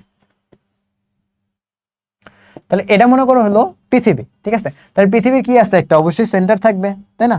সেন্টার ছাড়া তো কখনো পৃথিবী হবেই না, কারণ পৃথিবীকে, যদিও বা পৃথিবী পুরোপুরি গোলাকার না, বাট আমরা ধরে নিই যে পৃথিবী হলো গোলাকার, ঠিক আছে। তাহলে পৃথিবীর একটা সেন্টার আছে। এখন এর যে অভিকর্ষজ বলটা, ঠিক আছে, অভিকর্ষজ বলটা কিন্তু সবসময় সেন্টারের দিকে কাজ করে, ঠিক আছে, তুমি যেখানে থাকো না কেন সবসময় সেন্টারের দিকে কাজ করে। তাহলে ফোর্স যেদিকে কাজ করবে, বল যেদিকে কাজ করবে, এর ফলে যে ত্বরণ সৃষ্টি হবে সেই ত্বরণ কিন্তু বলের দিকেই কাজ করবে, ঠিক আছে। তাহলে এটা কি করবে, এটাও কিন্তু সেন্টারের দিকেই কাজ করবে, ঠিক আছে, এখানেও কিন্তু এটা কিন্তু সেন্টারের দিকে কাজ করবে। আর অভিকর্ষজ বলের কারণে যে ত্বরণ উৎপন্ন হয় সেই ত্বরণকে আমরা কি বলি, অভিকর্ষজ ত্বরণ, ঠিক আছে। অভিকর্ষজ ত্বরণকে কি দ্বারা প্রকাশ করা হচ্ছে, অভিকর্ষজ ত্বরণকে প্রকাশ করা হচ্ছে জি দ্বারা, ঠিক আছে। তাহলে এটাকে কি বলতেছে, জি কি বলতেছে, জি হলো অভিকর্ষ বলের কারণে যে ত্বরণ হয়, অভিকর্ষ বলের কারণে যে ত্বরণ হয়, তাই না? এখন এই জি এর ভ্যালু তো আমরা জানি, তাই না? জি এর ভ্যালু কত, 9.81 ms ইনভার্স 2, তাই না? এখন এই জি এর ভ্যালু কিন্তু চেঞ্জ হয়, তাই না? এটা আমিও জানি যে তোমার পৃথিবীর আকারের কারণে বা উচ্চতার কারণে জি এর ভ্যালু চেঞ্জ হয়, বাট একটা জায়গায় মানে নর্মাল, আমি এখন এই যে জায়গায় আছি এই জায়গায় তো জি এর ভ্যালু কনস্ট্যান্ট নাকি? আমি যদি অন্য জায়গায় চলে যাই, কানাডায় চলে যাই, আমেরিকায় চলে যাই, সেক্ষেত্রে না হয় জি এর ভ্যালু চেঞ্জ আসবে, বাট এই টাইমে এই মোমেন্টে জি এর ভ্যালু তো কনস্ট্যান্ট নাকি? আচ্ছা, তাহলে আমি যদি এখন একটা বস্তুকে এখান থেকে ফেলে দেই, ঠিক আছে, তাহলে এর প্রতি সেকেন্ডে ভেলোসিটি 9.81 মিটার/সেকেন্ড স্কোয়ার করে বাড়বে, বুঝতে পারছো? তাহলে এটা কিন্তু একটা কনস্ট্যান্ট। তাহলে জি এর ভ্যালু কত, জি এর ভ্যালু হলো 9.81 ms ইনভার্স 2। এর দ্বারা কি বোঝাচ্ছে, এর দ্বারা বোঝাচ্ছে হলো বেগ প্রতি সেকেন্ডে 9.81 মিটার/সেকেন্ড করে বাড়বে, বুঝতে পারছো? প্রতি সেকেন্ডে 9.8 মিটার/সেকেন্ড করে বৃদ্ধি পাবে, ঠিক আছে, যদি এই বস্তুটাকে এখান থেকে ফেলে দিই। তাহলে এটাই হলো অভিকর্ষ ত্বরণ, এবং এই অভিকর্ষ ত্বরণটা কিন্তু সমত্বরণের অনেক ভালো একটা এক্সাম্পল, বুঝতে পারছো? আচ্ছা, তারপরে দেখো গতির সমীকরণ, ঠিক আছে। আচ্ছা, মোটামুটি সবকিছু আমরা দেখে আসলাম, ঠিক আছে। বেগ কাকে বলে, সরণ কাকে বলে, তারপর ত্বরণ কাকে বলে, সবকিছু দেখে আসলাম। এখন এই যে একটা গতি, ঠিক আছে, একটা বস্তু মুভ করতেছে, এর যে সমীকরণটা আছে সেই সমীকরণটা আমি ম্যাথমেটিক্যালি প্রকাশ করব, ঠিক আছে। তাহলে এর জন্য আমার কিছু রাশি জানা লাগবে, তাই না? তো এই রাশিগুলো আমি লিখে রাখছি, তোমার কি কি রাশি জানা লাগবে, ইউ জানা লাগবে, এ জানা লাগবে, টি ভি এস জানা লাগবে, ঠিক আছে। কিন্তু এগুলো কি কি, এগুলোর পরিচয়গুলো আমি একটু লিখে দিই, ঠিক আছে। এদের প্রথমে ইউ জানা লাগবে, ঠিক আছে। ইউ কি, ইউ হলো তোমার আদি বেগ, ঠিক আছে, আদি বেগ। তারপর এ কি, এ হলো তোমার ত্বরণ। তারপর টি কি, টি হলো তোমার সময়। তারপর ভি কি, ভি হলো তোমার বেগ। এস কি, এস হলো তোমার সরণ। বুঝতে পারছি? তাহলে এই যে কোনটা দ্বারা কি বোঝাচ্ছে এটা কিন্তু খুবই ইম্পর্টেন্ট, এটা কিন্তু জানা লাগবে, ঠিক আছে। তাহলে এই জিনিসগুলো, এই স্লাইডটা কিন্তু ইম্পর্টেন্ট, ঠিক আছে, এটা কিন্তু ভালো মতো মাথায় রাখবে, ঠিক আছে। আবারও বলতেছি, ইউ দ্বারা আদিবেগ বোঝায়, এ দ্বারা ত্বরণ বোঝায়, টি দ্বারা সময় বোঝায়, ভি দ্বারা বেগ বোঝায়, এস দ্বারা সরণ বোঝায়, ঠিক আছে।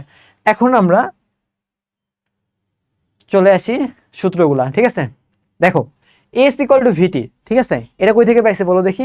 এটা কিন্তু বেগের সূত্র থেকে পাইছে, তাই না? কারণ বেগের ডেফিনেশন কি ছিল বলো দেখি? বেগের ডেফিনেশন ছিল হলো যে একক সময়ে কতটুকু সরণ হয়, তাই না? বেগ হলো একক সময়ে সরণ। তাহলে মনে করো যে টি সময়ে সরণ হয়েছে, টি সময়ে সরণ, এটা মনে করো হলো এস, ঠিক আছে। তাহলে ওয়ান বা একক, ওয়ান মানেই তো একক, তাই না? এটা তো আমরা জানি। একক সময়ে সরণ কত হবে ঐকিক নিয়ম অনুযায়ী, তাই না? ঐকিক নিয়ম অনুযায়ী এটা হবে হলো এস বাই টি। এখন এই এস বাই টি এটাকে কি বলতেছি? এটাকে বলতেছি হলো ভি, তাই না? তাহলে কি পাচ্ছি? এস বাই টি, এটাই হলো তোমার ভি এর সূত্র বা বেগের সূত্র। তাহলে এখান থেকে আমি কি বলতে পারি বলো দেখি? এখান থেকে আমি বলতে পারি না, যদি আড়াআড়ি গুণ করে দিই, আড়াআড়ি গুণ করে দিলেই তো আমি এখান থেকে পেয়ে যাচ্ছি যে এস ইকুয়াল টু ভিটি, তাই না? এস ইকুয়াল টু ভিটি, এটাই তো আমি এখানে লিখছি, এস ইকুয়াল টু ভিটি, ঠিক আছে। তাহলে এই জিনিসটাকে আমি বক্স করে দিই, কারণ এটা তোমাদের জন্য লাগবে, ঠিক আছে। আবারও বলতেছি, যেগুলো বক্স করে দিচ্ছে, ঠিক আছে, এগুলা কিন্তু তোমাদের জন্য অনেক ইম্পর্টেন্ট। আচ্ছা, এটাকে লাল দ্বারা ইন্ডিকেট করলাম, আচ্ছা স্টার মার্কও করে দে, ঠিক আছে। আচ্ছা, তারপর দেখো V equal to U plus AT, এটা কই থেকে পাইছি? এটা পাইছি হলো ত্বরণের সূত্র থেকে, ঠিক আছে। আচ্ছা, এখানে একটা আমি লাইন টেনে দিই, ঠিক আছে, যেন তোমরা গুলায় না ফেলো। আচ্ছা দেখো, তাহলে V equal to U plus AT, এটা কই থেকে পাইছি? এটা পাইছি হলো ত্বরণের সূত্র থেকে, ঠিক আছে। ত্বরণের সূত্র কি পড়লাম বলো দেখি? একটু আগেই পড়ছি কিন্তু, ঠিক আছে। এই যে দেখো, এই যে এ ইকুয়াল টু কি? V minus you divided by T, ঠিক আছে। এটা কিভাবে আসছে আমি কিন্তু এক্সপ্লেন করছি অনেক, ঠিক আছে। যদি ভুলে গিয়ে থাকো তাহলে একটু ভিডিওটা টেনে নিয়ে আবার দেখে নাও, ঠিক আছে। আচ্ছা, তাহলে এখন যাচ্ছি, A equal to V minus you divided by টি। তাহলে এটাকে নিয়ে সামনে বাড়বো এখন আমরা। A equal to V minus you divided by T, ঠিক আছে। এখন এটাকে তুমি আড়াআড়ি গুণ করে দাও। আড়াআড়ি গুণ করে দিলে কি হবে? এটি ইকুয়াল টু হলো ভি মাইনাস ইউ, ঠিক আছে। তাহলে ভি ইকুয়াল টু কত আসবে? ভি ইকুয়াল টু আসবে হলো ইউ প্লাস এটি। বুঝতে পারছো? তাহলে এই সূত্রটা কিন্তু অনেক বেশি ইম্পর্টেন্ট, ঠিক আছে।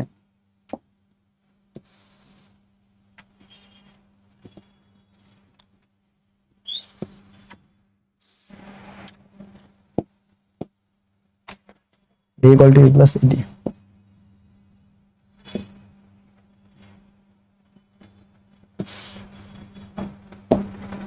আচ্ছা, তাহলে এটাকে আমি মার্ক করে দিলাম,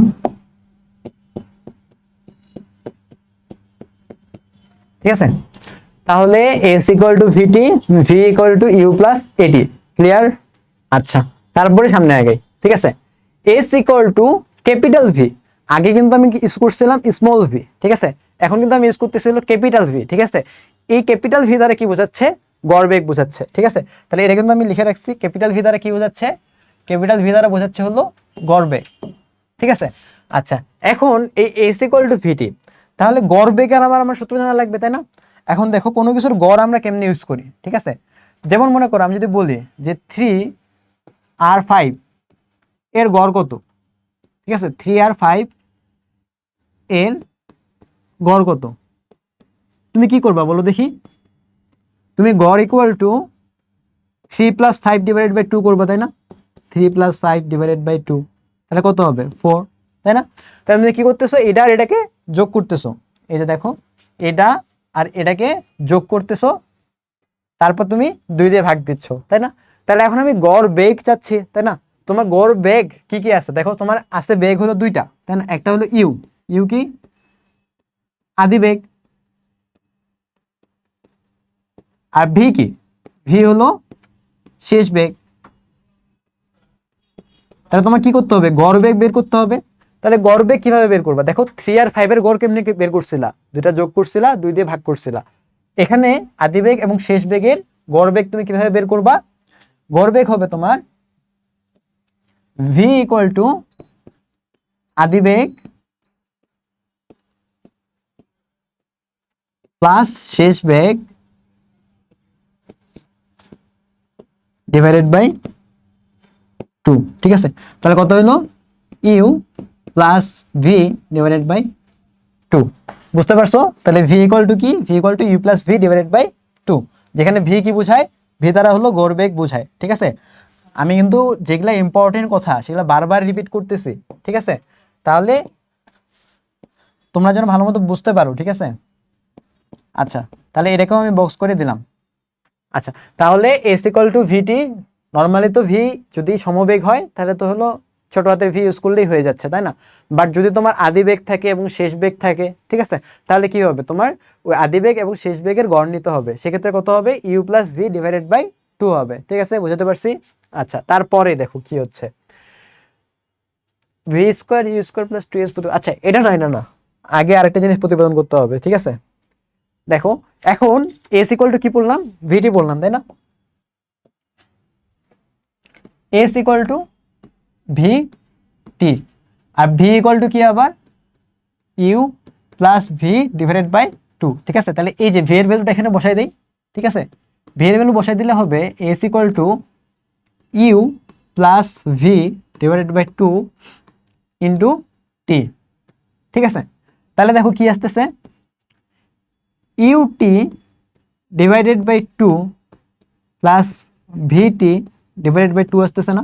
জাস্ট ইউকে টি দ্বারা গুণ দিয়ে দিলাম আর ভিকেও টি দ্বারা গুণ দিয়ে দিলাম, ঠিক আছে? ইউকে টি দ্বারা গুণ, ভিকেও টি দ্বারা গুণ, আর 2 দ্বারা ভাগ করে দিচ্ছি, ইউটি বাই ভিটি বাই 2, ঠিক আছে? আচ্ছা, একটু আগে কি পড়লাম দেখো, V equal to U plus AT পড়ছে, তাই না? এই সূত্রটা কিন্তু আমার আবার এখানে কাজে লাগবে, ঠিক আছে? তাহলে কি লিখবো, V equal to U plus A T, ঠিক আছে? এখন এটাকে আবার তুমি এখানে নিয়ে আসো, ঠিক আছে? আচ্ছা, তাহলে যদি নিয়ে আসো তাহলে কি হবে, ইউটি ডিভাইডেড বাই 2 থাকলো প্লাস ভি, ভি এর জায়গায় লিখতে পারো কি, ইউ, সরি, ইউ প্লাস এটি ইন্টু টি ডিভাইডেড বাই 2, কি করলাম, জাস্ট ভি এর জায়গায় ইউ প্লাস এটি লিখলাম এই সূত্র থেকে, ঠিক আছে? তারপর দেখো কি হচ্ছে, এটা তো ইউটি বাই 2ই থাকতেছে, প্লাস এই ইউ আর এই টি গুণ হয়ে কি হয়ে যাবে, ইউটি বাই 2, ঠিক আছে? প্লাস এই এটি আর টি, ঠিক আছে? এই দুইটা গুণ হয়ে কি হয়ে যাবে, এটি স্কোয়ার বাই 2, ঠিক আছে? এখন দেখো UT by 2 plus UT by 2, ঠিক আছে? হাফ প্লাস হাফ কত হয়ে যাবে, 1 হয়ে যাবে না? তাহলে UT by 2 plus UT by 2 কত হয়ে যাবে, ইউটি হয়ে যাবে, তাই না? আচ্ছা, তাহলে এখান থেকে কি আসবে, এখান থেকে আসবে হলো ইউ টি প্লাস, এই যে হাফকে সামনে লিখো, হাফ এ টি স্কোয়ার, ঠিক আছে? এটা কিসের সূত্র, এই যে এস এর সূত্র। তাহলে এস ইকুয়াল টু কি পেলাম, S equal to UT plus half AT square পেলাম। এই সূত্রটা অনেক বেশি ইম্পর্টেন্ট, ঠিক আছে? বক্স করে দেই।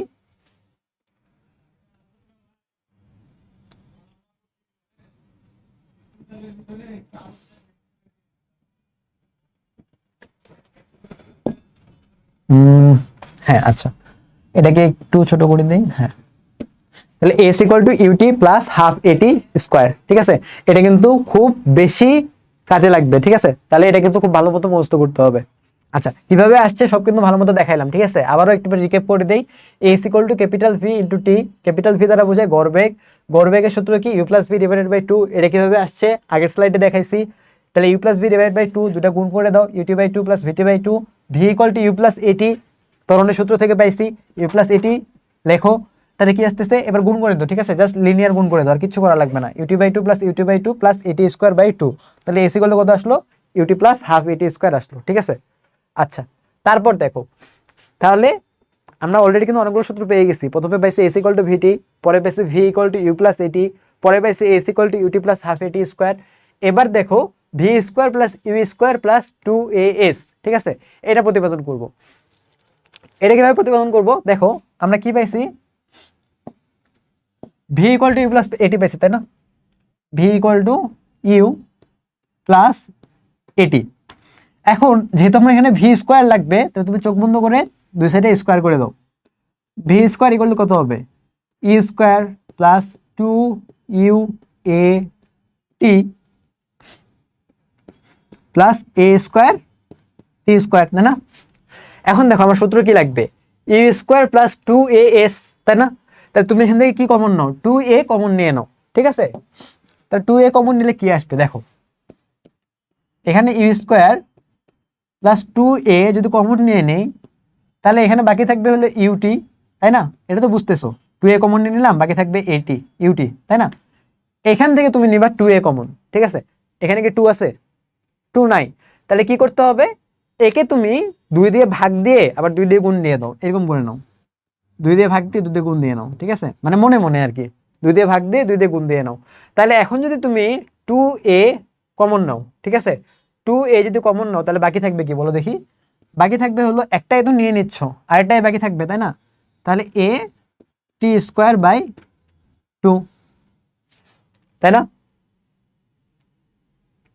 টু এ এটি স্কোয়ার বাই টু। ঠিক আছে, আর এই জিনিসটা কি করতে বলছে? এই জিনিসটা পুরোটাই মনে মনে করতে বলছে। তাহলে এটা, আচ্ছা এটা হলো এ। আচ্ছা এখন দেখো আমার কি লাগবে? আমার লাগবে হলো এস, তাই না? দেখো তো, UT plus half AT square, এটা কিসের সূত্র? আচ্ছা তোমাদের জন্য আমি হাফটা একটু আলাদা করে লিখি। ঠিক আছে, বুঝতে তো পারছো তাই না? মানে কিভাবে আসলো সেটা তো তোমাকে ভালো মতো বুঝাইলাম। এখন দেখো, এটা হলো হাফ। ঠিক আছে, এটা হলো টি square. UT plus half AT square কিসের সূত্র? এই যে আগের চ্যাপ্টারে দেখো, UT plus half AT square কিসের সূত্র? এস। ঠিক আছে, তাহলে এই যে UT plus half AT square, এটা কি বলতে পারি আমি? বলতে পারি না যে এটা হলো তোমার এস। তাহলে কি আসবে এখন এখান থেকে? এখান থেকে আসবে হলো V square equal to U square plus two A S. ঠিক আছে, আচ্ছা আবারও তোমাদের জন্য আমি বক্স করে দেই।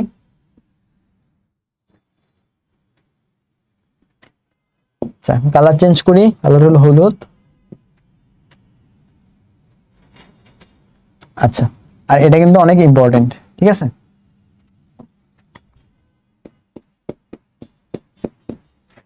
আচ্ছা তারপরে আগাও।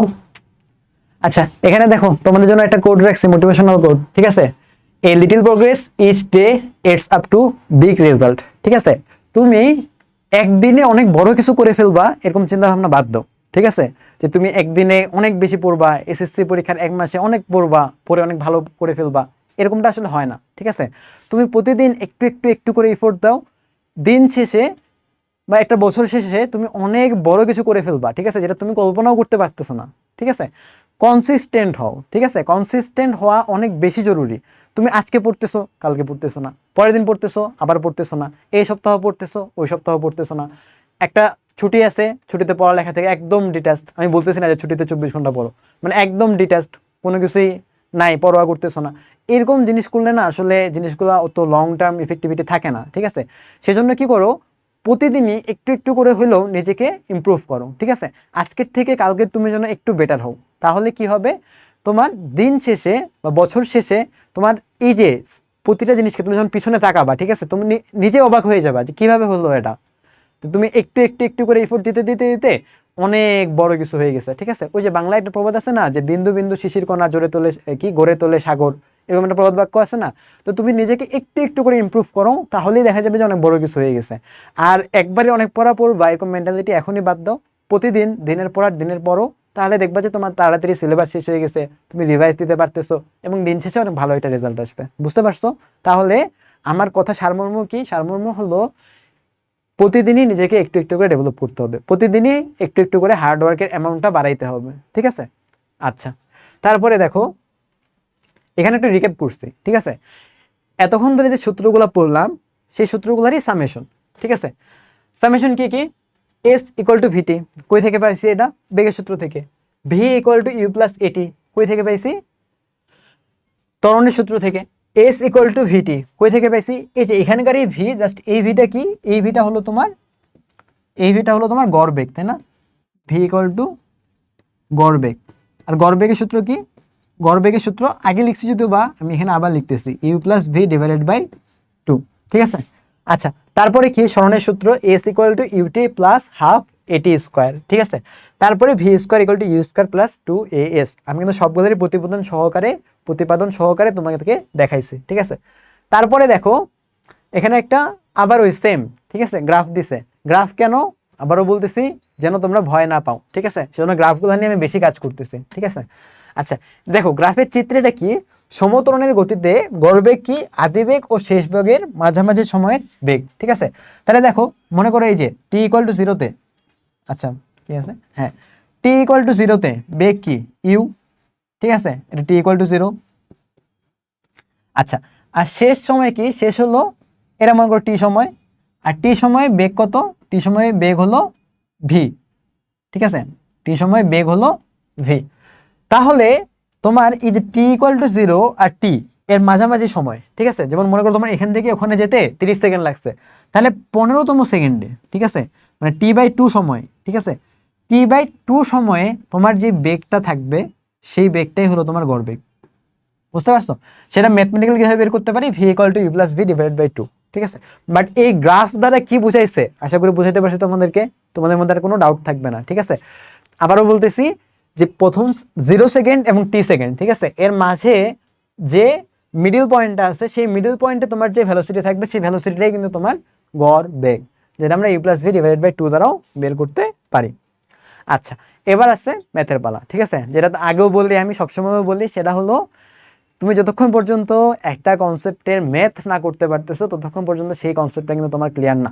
তাহলে তুমি একটা কনসেপ্টে তোমার ক্লিয়ার আছে কিনা সেটা বোঝার উপায় কি? তোমার ম্যাথ পারতেছো কিনা, ঠিক আছে। যদি ম্যাথ পারো কনসেপ্ট ক্লিয়ার আছে, ম্যাথ না পারলে কনসেপ্ট ক্লিয়ার নাই, ঠিক আছে। তাহলে আমরা ম্যাথ করে দেখি, ঠিক আছে।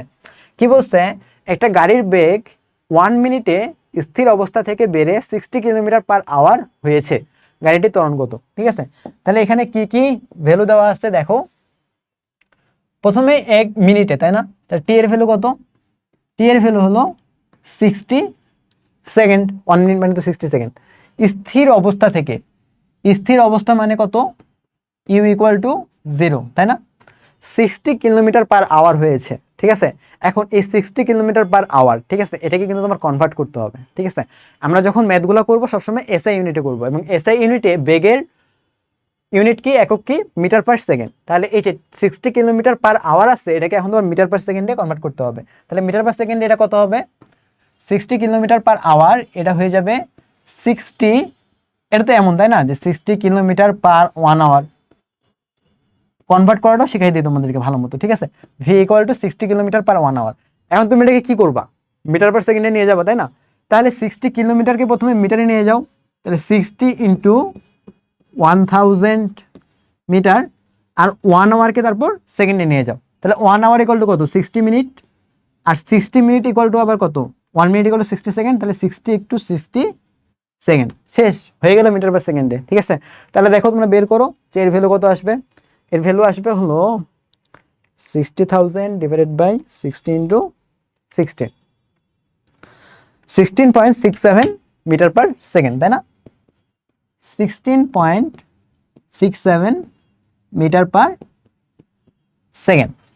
এখন বলছে গাড়িটির ত্বরণ কত, ঠিক আছে। তাহলে কি কি দেওয়া আছে দেখো, কি কি দেওয়া আছে এই জিনিসগুলো কিন্তু ইম্পর্টেন্ট। ভি দেওয়া আছে, ইউ দেওয়া আছে, টি দেওয়া আছে। জানতে চাইছে কি এ equal to what, V U A T, এই চারটাকে নিয়ে কোন সূত্র আছে বলো, বলতে পারবা? বলো। সূত্র হলো V equal to U plus AT, তাই না? তাহলে ভি ইকুয়াল টু কি ইউ প্লাস এটি, আমরা তো সূত্র জানি। তাহলে এ ইকুয়াল টু কি, এ ইকুয়াল টু হলো V minus you divided by টি। তাহলে ভি এর ভ্যালু কত 16.67 মাইনাস ইউ এর ভ্যালু কত 0 ডিভাইডেড বাই টি এর ভ্যালু কত, টি এর ভ্যালু হলো 60 সেকেন্ড, ঠিক আছে। ইউনিট কি হবে মিটার পার সেকেন্ড স্কোয়ার। তাহলে ভ্যালু কত হবে বের করো, ডিভাইডেড বাই 0.28, তাহলে হলো 0.28 মিটার পার সেকেন্ড স্কোয়ার। এটা হলো ত্বরণের ভ্যালু, ঠিক আছে। তাহলে আমরা কি করলাম, প্রথমে কি কি দেওয়া আছে, টি ইকুয়াল টু 1 মিনিট দেওয়া, সেটাকে আমি এসআই ইউনিটে নিয়ে আসলাম 60 সেকেন্ড। স্থির অবস্থা মানে U equal to 0, 60 kilometre per hour মানে 16.67 মিটার পার সেকেন্ড। আর সূত্র কি V equal to U plus AT. কীভাবে বুঝবো কোন সূত্র ইউজ করতে হবে, দেখবো কি কি দেওয়া আছে। ই টি দেওয়া আছে, ইউ দেওয়া আছে, ভি দেওয়া আছে, এ দেওয়া আছে, ঠিক আছে। তাহলে আমার ওই যে তোমার এখানে দেখো ভি ইউ এ টি, এই চারটাকে নিয়ে কোন সূত্র আছে, এই সূত্র তুমি ইউজ করতে পারবা না, তাই না? কারণ কি এখানে এস আছে, তোমার তো ওখানে এস নাই, এই সূত্র ইউজ করতে পারবা না, এস নাই। তাহলে কি এই একটা সূত্রে বাকি আছে V equal to U plus AT, ঠিক আছে। তাহলে ওই সূত্র দিয়ে ম্যাথ করতে হবে, বুঝতে পারছি? আচ্ছা, তারপরে দেখো একটি গাড়ি 60 মাইলস পার আওয়ার বেগে চলতে চলতে হঠাৎ তার ইঞ্জিন বন্ধ হয়ে যায়। গাড়িটি থামতে 5 মিনিটস সময় নেয়। গাড়িটির মন্দন কত, ঠিক আছে। তাহলে এই যে দেখো ব্রেক চাপছে, ব্রেক চাপলে কি ত্বরণ হবে নাকি মন্দন হবে? এক্ষেত্রে তো বেগ কমে যাবে, তাই না? তাহলে বেগ কমলে বেগ পরিবর্তনের হারকে কি বলে, মন্দন বলে আমরা জানি, তাই না? তাহলে এখন দেখো এখানে কি কি দেওয়া আছে, এটা তোমাকে আবার বের করতে হবে, তাই না? তাহলে প্রথমেই ভি ইকুয়াল টু কত দেওয়া, সরি এই বেগে চলতে থাকে, তাই না? তাহলে এই বেগে যদি চলতে থাকে তাহলে ইউ ইকুয়াল টু কত হবে 60 মাইলস পার আওয়ার, তাই না? পার আওয়ার বলতে কি বোঝায়, 1 আওয়ার বোঝায়। তাহলে এটাকে আমি কি করব, এখন আমি এটাকে এসআই ইউনিটে কনভার্ট করব, ঠিক আছে। তাহলে এসআই ইউনিটে কনভার্ট করার জন্য 1 মাইল ইকুয়াল টু কত বলো দেখি, 1 মাইল ইকুয়াল টু কিন্তু 1.61 কিলোমিটার, ঠিক আছে। 1 মাইল ইকুয়াল টু 1.61 কিলোমিটার, ঠিক আছে। তাহলে 60 মাইলস ইকুয়াল টু কত হবে 60 ইন্টু 1.61 কিলোমিটার, তাই না? আর নিচে 1 আওয়ার বলতে কি বোঝায়, আচ্ছা এটা কিন্তু একটু তুমি যদি মুখস্থ করে নাও তাহলে কিন্তু ভালো হয়, যে 1 আওয়ার মানে হলো 3600 সেকেন্ড, ঠিক আছে। 1 ঘন্টা মানে 3600 সেকেন্ড। তাহলে ডিরেক্টলি আমি লিখতে পারি যে 1 আওয়ার মানে হলো 3600 সেকেন্ড, ঠিক আছে। আচ্ছা, কিন্তু আমার কি এটা এসআই ইউনিটে আসছে কিলোমিটার পার সেকেন্ড, এটা কি আমার এসআই ইউনিট? মোটেও কিন্তু এটা আমার এসআই ইউনিট না, ঠিক আছে। তাহলে কি করব, এসআই ইউনিটে বের করার জন্য আমার কিন্তু কিলোমিটারটাকে আবার মিটারে কনভার্ট করতে হবে। তাহলে সেটা কত হবে 1000 দিয়ে গুণ করতে হবে, তাই না? তাহলে উপরে আসবে কত 60 ইন্টু 1.61 ইন্টু 1000, এবার কিন্তু আমার মিটার হয়ে গেছে। আর নিচে আসবে হলো 3600 সেকেন্ড, ঠিক আছে। তাহলে ক্যালকুলেট করি 60 ইন্টু 1.61 ইন্টু 1000 ডিভাইড বাই 3600, তাহলে হলো 26.83 মিটার পার সেকেন্ড, তাই না? আচ্ছা, গাড়িটি থামতে কত সময় নেয়, থামতে সময় নেয় হলো 5 মিনিটস। তাহলে টি এর ভ্যালু কত, টি এর ভ্যালু হলো 5 মিনিটস। আচ্ছা 5 মিনিট মানে কত বলো দেখি, 5 ইন্টু 60 সেকেন্ড, তাই না? তাহলে হলো 300 সেকেন্ড। আচ্ছা এটা একটু, আচ্ছা 300 সেকেন্ড। এখন বলছে গাড়িটির মন্দন কত, ঠিক আছে। তাহলে এখানে দেখো কি কি আছে, এখানে একটা জিনিস বুঝতে হবে, ঠিক আছে, যে গাড়িটি থামতে 5 মিনিট সময় নেয়। তাহলে যখন গাড়িটি থেমে গেছে তখন তার বেগ কত, 0 না? অবশ্যই 0 যখন সে থেমে গেল।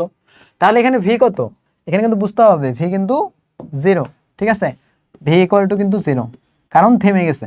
ঠিক আছে, থেমে যাওয়ার পর, থেমে যাওয়ার পর, ঠিক আছে। তাহলে সেম দেখো সূত্র কিন্তু আগেরটাই আসবে, ভি দেওয়া আছে, ইউ দেওয়া আছে, টি দেওয়া আছে, গাড়ির মন্দন চাইছে, ঠিক আছে। মন্দন মানে কি, এ ইকুয়াল টু হোয়াট, তাই না? তাহলে তোমার কোন সূত্র লাগবে বলো? তোমার সূত্র লাগবে হলো ওই সেম ভাবে V equal to U plus AT, এই সূত্র লাগবে, তাই না? V equal to U plus AT. কিন্তু এই V equal to U plus AT, এই সূত্রটা কখন? এই সূত্রটা হলো তোমার ত্বরণের জন্য, ঠিক আছে। কিন্তু যখন তুমি মন্দনের জন্য করবা, ঠিক আছে, মন্দনের জন্য করলে কি হবে? মন্দনের জন্য করলে এটা মাইনাস এ হয়ে যাবে, তাই না? তখন কিন্তু সূত্র হয়ে যাবে হলো V equal to U minus AT, ঠিক আছে। তাহলে এখন দেখো, তুমি যদি ভি এর ভ্যালু 0 বসাও, এটা তো 0, তাই না? তাহলে দেখো এর ভ্যালু কত আসতেছে, এটি ইকুয়াল টু ইউ আসতেছে, তাই না?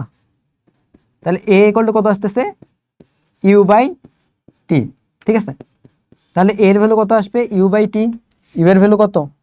ইউ এর ভ্যালু হলো 26.83, টি এর ভ্যালু হলো 300। তাহলে 26.83 ডিভাইডেড বাই 300, তাই না? 26.83 ডিভাইডেড বাই 300 কত আসছে? 0.089 second, 0.089 metre per second square, ঠিক আছে। আচ্ছা, এটা কি বলো দেখি? এটা কিন্তু মন্দন, ঠিক আছে। কারণ কি, আমি কিন্তু ধরেই নিছি এ ঋণাত্মক, যার কারণে কিন্তু এখানে নেগেটিভ আসছে, তাই কিন্তু নেগেটিভ আসতো না, বুঝতে পারছো? তাহলে তুমি কি বলবা যে মন্দন কত? মন্দন হলো 0.089 মিটার পার সেকেন্ড স্কোয়ার। কিন্তু মনে করো যে আমি মন্দন ধরে নিলাম না, ঠিক আছে, আমি ধরে নিলাম যেটা ত্বরণী, ঠিক আছে। সেক্ষেত্রে কি হবে? সেক্ষেত্রে দেখো, তাহলে তুমি কি করবা, ইউ প্লাস এটি দিয়েই করতে হবে, তাই না? তাহলে হলো কি, V equal to U plus AT, তাই না? তাহলে ভি এর ভ্যালু 0 বসাও, 0 বসাইলে এটি ইকুয়াল টু কত আসবে, মাইনাস ইউ আসবে। এ ইকুয়াল টু কত আসবে, মাইনাস ইউ বাই টি আসবে।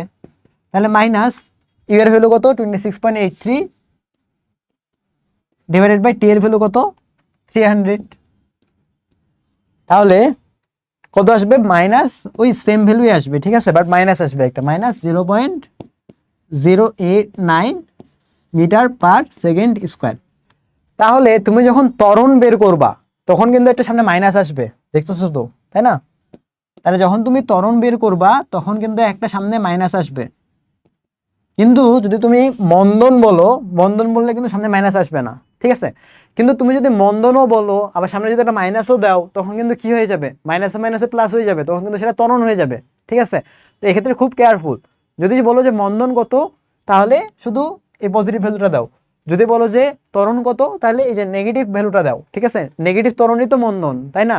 কিন্তু মন্দনকে আমার নেগেটিভ বানায়ও না, নেগেটিভ মন্দন কিন্তু ত্বরণ হয়ে যাবে, ঠিক আছে, তখন কিন্তু ঝামেলা হয়ে যাবে, ঠিক আছে। বলেও না যে মন্দন minus 0.089 metre per second square, ঠিক আছে। বললে বলবা যে মন্দন 0.089 মিটার পার সেকেন্ড স্কোয়ার, অথবা ত্বরণ minus 0.089 metre per second square, ঠিক আছে। আচ্ছা, তাহলে এই ম্যাথটা গেল। পরের ম্যাথটা দেখো, একটি বুলেট 1.5 কিলোমিটার পার সেকেন্ড বেগে ছুটে একটি দেয়ালের মাঝে 10 সেন্টিমিটার ঢুকতে পেরেছে, ঠিক আছে। তাহলে বুলেটের মন্দন কত, ঠিক আছে। তাহলে দেখো বেগ কত বলে দিছে, ভি হলো 1.5, একবারে এসআই ইউনিটে নিয়ে নিই, ঠিক আছে। তাহলে কিলোমিটার কি করতে হবে, 1000 মিটারে বের করতে হবে, ডিভাইডেড বাই 1 সেকেন্ড, এটাই তো বোঝায়, তাই না? 1.5 কিলোমিটার পার সেকেন্ড, তাহলে কত আসতেছে দেখো, 1500 মিটার পার সেকেন্ড, তাই না? আচ্ছা, বেগে ছুটে একটি দেওয়ালের মাঝে 10 সেন্টিমিটার ঢুকতে পেরেছে, ঠিক আছে। এখন এই বুলেটটা যখন দেওয়ালের ভেতর ঢুকে থেমে যাবে, তখন তার বেগ কত হবে? থামার পর তার বেগ 0 হয়ে যাবে না? অবশ্যই 0 হবে। আচ্ছা, এই যে এটা ভি না, এটা হলো ইউ হবে, ঠিক আছে। কারণ কি, এটা তো তার আদি বেগ ছিল, তাই না? সে তো প্রথমে এ বেগে যাচ্ছিল, তারপরে সে দেওয়ালের ভিতর ঢুকছে, দেওয়ালের ভিতর ঢোকার পরে সে এক জায়গায় গিয়ে থেমে গেছে। তাহলে থামার পর থামার পর ভি ইকুয়াল টু কত হবে, 0 হবে। বুঝতে পারছি? আচ্ছা, তাহলে ভি ইকুয়াল টু 0 আর u equal to 1500 metre per second. আর কি বলছে, 10 সেন্টিমিটার ঢুকতে পারছে, ঠিক আছে। তাহলে 10 সেন্টিমিটার, ঠিক আছে, ইউনিট দেখে বোঝা যাচ্ছে এটা কিন্তু একটা দূরত্ব, ঠিক আছে। তাহলে 10 সেন্টিমিটার তাহলে কি বোঝাবে, এস ইকুয়াল টু 10 সেন্টিমিটার, তাহলে কত হবে 0.1 মিটার, তাই না। সেন্টিমিটার থেকে মিটারে কনভার্ট তো করতে পারো, তাই না। তাহলে সেন্টিমিটারকে যদি তুমি 100 দিয়ে ভাগ দাও তাহলে কিন্তু মিটার পেয়ে যাবা, ঠিক আছে। কারণ কি 1 মিটার ইকুয়াল টু 100 সেন্টিমিটার, তাহলে 1 সেন্টিমিটার ইকুয়াল টু কত, 1/100 মিটার, ঠিক আছে। তাহলে সেন্টিমিটার দেওয়া থাকলে 100 দিয়ে ভাগ দিবা, তাহলে তুমি মিটারে পেয়ে যাবা। তাহলে এস ইকুয়াল টু কত, 0.1 মিটার, ঠিক আছে। ভি ইকুয়াল টু কত, 0 মিটার পার সেকেন্ড। এখন দেখো ইউ আছে, ভি আছে, এস আছে, প্রোডাক্টের মন্দন চাইছে, ঠিক আছে, মন্দন। তাহলে মন্দন কত হবে, মন্দন মানে কি, ঋণাত্মক ত্বরণ, তাই না। তাহলে এখানে আমি কোন সূত্র ইউজ করবো বলতে পারবা, এখানে কিন্তু আমি হলো V square equal to E square plus 2as এই সূত্র ইউজ করব, বুঝতে পারছো। V square equal to U square plus 2as এই সূত্র ইউজ করতে হবে, ঠিক আছে। কিভাবে বুঝবো এই সূত্র ইউজ করতে হবে, তোমার কাছে কি কি রাশি আছে, ঠিক আছে, আছে হলো ইউ ভি এস, বের করতে হবে কি, বের করতে হবে তোমার ত্বরণগত মানে এ বের করতে হবে, তাই না। তাহলে তুমি ওই যে তোমার যে 4টা সূত্র আছে, ঠিক আছে, 4টা সূত্রে চলে যাও। তোমার এখানে কোন সূত্র ইউজ করা লাগতেছে, দেখো কোন সূত্র ইউজ করা লাগতেছে, ভি ইউ এ এস কোন সূত্র আছে, দেখো ভি ইউ এ এস শুধুমাত্র এই সূত্রেই আছে, ঠিক আছে। কারণ দেখো এই সূত্রে কোনো টাইম নাই, ঠিক আছে, বাকি সব সূত্রে কিন্তু টি আছে। যেহেতু তোমার এখানে কোনো টি নাই, তার মানে তোমাকে নিঃসন্দেহে এই সূত্র ইউজ করতে হবে, ঠিক আছে। তাহলে আচ্ছা একটু দাঁড়াও, আচ্ছা তারপর দেখো V square equal to U square plus 2as এই ফর্মুলা ইউজ করতে হবে, ঠিক আছে। তাহলে আমি সবগুলোর ভ্যালু অলরেডি বের করছি, তাই না। ইউ এর ভ্যালু 1500, ভি এর ভ্যালু 0, এস এর ভ্যালু 0.1 মিটার, লাগবে কিসের ভ্যালু, এর ভ্যালু, ঠিক আছে।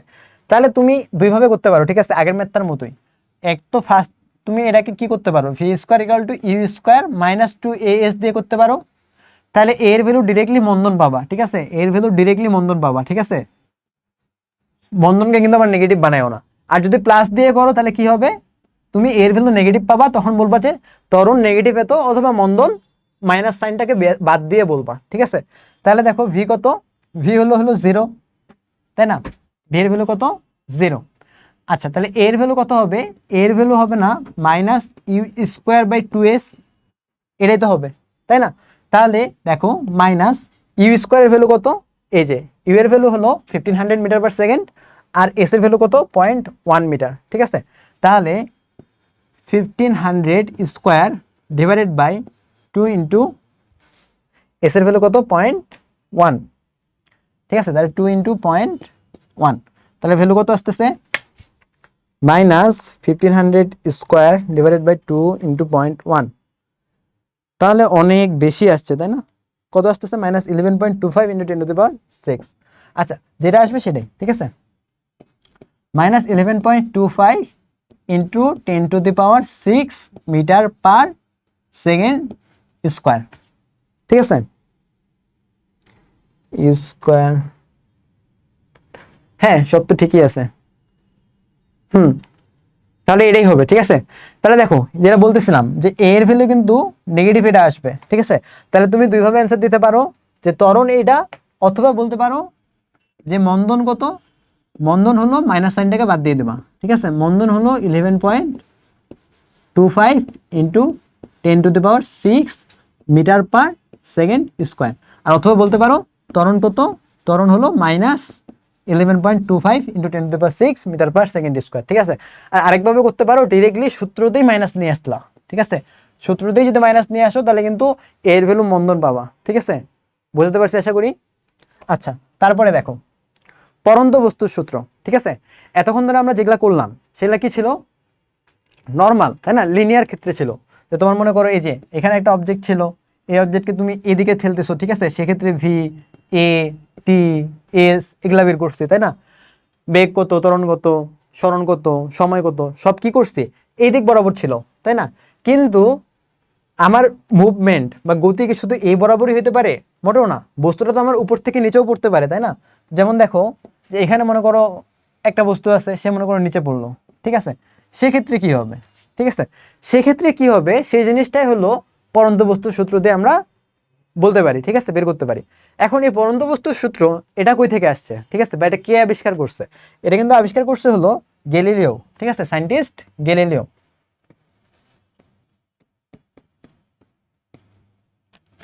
আচ্ছা, তাহলে পরন্ত বস্তুর সূত্র কে আবিষ্কার করছে? গ্যালিলিও, ঠিক আছে, এটা কিন্তু মাথায় রাখিও, ঠিক আছে, অনেক সময় এমসিকিউতে চলে আসতে পারে। আচ্ছা, এখন এই পরন্ত বস্তুর সূত্র কয়টা? ঠিক আছে, সূত্র হলো 3টা। তাহলে এখন আমরা একটু সেই সূত্রগুলো নিয়ে দেখি। প্রথম সূত্র কি বলছে? যে এক স্থির অবস্থান ও একই উচ্চতা থেকে বিনা বাধায় পরন্ত বস্তু সমান সময়ে সমান পথ অতিক্রম করবে, ঠিক আছে। এই জিনিসটা বিজ্ঞানী গ্যালিলিও কিভাবে বের করলেন? তিনি বের করছেন হলো গিনিপালক পরীক্ষার দ্বারা, ঠিক আছে। তাহলে কোন পরীক্ষার দ্বারা আবিষ্কার করছেন? গিনিপালক পরীক্ষার দ্বারা, ঠিক আছে। আচ্ছা, এখানে ইংলিশে লেখা আছে, ইংলিশে হলো তোমার বললে যে স্টোন আর ফিদার এক্সপেরিমেন্ট বলে, আর বাংলায় বলে হলো গিনিপালক পরীক্ষা, ঠিক আছে। গিনি পালক, গিনি মানে কি? গিনি মানে হলো পাথর, আর পালক কি? পালক মানে হলো ডানা, ঠিক আছে, গিনি পালক পরীক্ষা। তো এই পরীক্ষাটা কি? সায়েন্টিস্ট গ্যালিলিও তিনি একটা অবস্থা ক্রিয়েট করছেন, একটা পরিবেশ ক্রিয়েট করছে, সেটা হলো কি? ভ্যাকুয়াম পরিবেশ ক্রিয়েট করছে, ঠিক আছে। সেখানে কোনো বায়ু নাই, বা সেখানে একদম ফাঁকা একটা জায়গা ক্রিয়েট করছে, ঠিক আছে। এবং সেখানে একটা নির্দিষ্ট উচ্চতা থেকে একটা পাথর ফেলছে এবং একটা পাখা ফেলছে, ঠিক আছে, বা একটা পালক ফেলছে। তো এই পাথর আর পালকটা ভূমিতে একই সময়ে পৌঁছাইছে, ঠিক আছে, যেটা আমাদের রিয়েল লাইফের সাথে ম্যাচ করে না, তাই না? আমরা যদি 5তলা বিল্ডিং এর উপর থেকে একটা কাগজ ফেলে দিই আর একটা পাথর ফেলে দিই, দুইটা কি একই সময়ে পড়বে বলে তোমার মনে হয়? কখনোই পড়বে না, তাই না? আমরা জানি যে পাথরটা আগে মাটিতে পড়বে আর কাগজটা কিন্তু দেরিতে মাটিতে পড়বে। এমনটা কেন হয়? কারণ এখানে কি আছে? বাতাস কিন্তু বাধা দিচ্ছে, তাই না? এটা ফ্রিকশন আছে, ঘর্ষণ আছে। তো বাতাস কিন্তু প্রতিটা অবজেক্টকেই ঘর্ষণ দিচ্ছে বিপরীত দিকে, বস্তুটা যেদিকে পড়তেছে তার বিপরীত দিকে ঘর্ষণ বল বাধা দিচ্ছে, ঠিক আছে। তো এক্ষেত্রে কাগজের ক্ষেত্রে বাতাসের বাধাটা বেশি হয় এবং তোমার হলো বস্তুর ক্ষেত্রে বাতাসের বাধাটা কম হয়, ঠিক আছে। সেজন্য কি হয়? বস্তুটা বা ভারী বস্তুটা কিন্তু তাড়াতাড়ি পড়ে আর কাগজটা কিন্তু দেরিতে পড়ে, ঠিক আছে। বাট যখন তুমি যদি একটা ভ্যাকুয়াম তৈরি করতে পারো, ঠিক আছে, যেখানে কোনো বায়ু নেই, বায়ুশূন্য অবস্থানে যদি এটা তৈরি করতে পারো, সেক্ষেত্রে কিন্তু আর কোনো বাধা থাকতেছে না, ঠিক আছে। এবং যদি কোনো বাধা না থাকে, ঠিক আছে, তাহলে তোমার একটা উচ্চতা থেকে তুমি যদি একটা পাখা অথবা পালক অথবা একটা কাগজ আর একটা যদি বড় পাথর যদি ফেলে দাও নিচে, দুইটা একই সময়ে একই দ্রুত অতিক্রম করবে, অথবা বলতে পারো যে একই সময়ে তারা মাটিতে পৌঁছাবে, ঠিক আছে, দুইটা একই জিনিস। তাহলে প্রথম সূত্র কি বুঝতে পারছো? তাহলে অবশ্যই এটা কোন কোন সময় অ্যাপ্লাই হবে, ঠিক আছে, এটা কিন্তু বায়ুশূন্য অবস্থানে অ্যাপ্লাই করতে হবে, ঠিক আছে। মাস্ট, এটা বায়ুশূন্য স্থান ছাড়া কিন্তু এটা তোমার কখনোই খাটবে না, বায়ুশূন্য স্থানে, ঠিক আছে। তাহলে প্রথম সূত্র বুঝতে পারছি, স্থির অবস্থান ও একই উচ্চতা থেকে বিনা বাধায় পরন্ত বস্তু সমান সময়ে সমান পথ অতিক্রম করবে, ঠিক আছে, ক্লিয়ার। গিনিপালক পরীক্ষার দ্বারা একদম রিয়েল লাইফের সাথে রিলেট করে বলে দিলাম, ঠিক আছে। রিয়েল লাইফে কেন হয় না এবং এক্সপেরিমেন্টে কেন হয়েছে এটাও এক্সপ্লেন করছি, ঠিক আছে। কারণ কি লিখে দিচ্ছি, ঠিক আছে। কারণ হলো ঘর্ষণ থাকা যাবে না, কারণ ঘর্ষণ থাকা যাবে না, বুঝতে পারছি। আচ্ছা, এবার যাই দ্বিতীয় সূত্রে, ঠিক আছে। দ্বিতীয় সূত্র কি? দ্বিতীয় সূত্র হলো স্থির অবস্থান থেকে বিনা বাধায় পরন্ত বস্তু নির্দিষ্ট সময়ে প্রাপ্ত বেগ ওই সময়ের সমানুপাতিক, ঠিক আছে। এখন শুনতে হয়তো বা একটু টাফ মনে হতে পারে, বাট আমি তোমাদেরকে ম্যাথমেটিক্যাল এক্সপ্লেনেশন দেখাবো, ঠিক আছে, যার ফলে তোমার জন্য জিনিসটা অনেক ইজি হয়ে যাবে, ঠিক আছে। আচ্ছা দেখো, এখন আমরা সূত্র কি বললাম একটু আগে? V equal to U plus AT, তাই না? এখন দেখো এই জিনিসটা কখন ছিল? এই জিনিসটা ছিল হলো যখন তুমি সরল রেখা বরাবর কোনো কিছুর জন্য অ্যাপ্লাই করতেছো, তাই না? কিন্তু যখন তুমি উপর থেকে নিচ এই মোশনের ক্ষেত্রে কোনো কিছু কাজ করাবা, ঠিক আছে, তখন কিছু জিনিসে চেঞ্জ আসবে, ঠিক আছে। তখন এর জায়গায় এ না লিখে তোমাকে লিখতে হবে হলো জি, বুঝতে পারছো? এটা কিন্তু খুবই ইম্পর্টেন্ট যে এর জায়গায় জি লিখতে হবে, ঠিক আছে। আর এস এর জায়গায় লিখতে হবে হলো এইচ, ঠিক আছে। কারণ এখানে যে দূরত্বটা অতিক্রম করবে সেই দূরত্বটাকে আমরা দূরত্ব না বলে সেটাকে আমরা বলতেছি হলো হাইট, ঠিক আছে। তাহলে এস এর জায়গায় এইচ ইউজ করতে হবে আর ত্বরণের জায়গায় অভিকর্ষ ত্বরণটা ইউজ করতে হবে, বুঝতে পারছো? তাহলে এখানে আমি কি বলবো, এখানে আমি বলবো হলো V equal to U plus GT, তাই না? এখন ইউ যদি 0 হয় তাহলে কি হবে বলো দেখি, ভি ইকুয়াল টু জিটি না? আর জি কি বলো তো, জি কনস্ট্যান্ট না? জি এর ভ্যালু তো 9.81 মিটার পার সেকেন্ড স্কোয়ার, তাই না? জি তো একটা কনস্ট্যান্ট, তাহলে জি যদি কনস্ট্যান্ট হয় তাহলে আমি বলতে পারি না যে ভি ইজ প্রপোর্শনাল টু টি, তাই না? অবশ্যই বলতে পারি। এই জিনিসটাই কিন্তু তোমার সেকেন্ড ল, ঠিক আছে? কিভাবে সেকেন্ড ল, দাঁড়াও আমি তোমাকে এক্সপ্লেন করে দিচ্ছি আবার।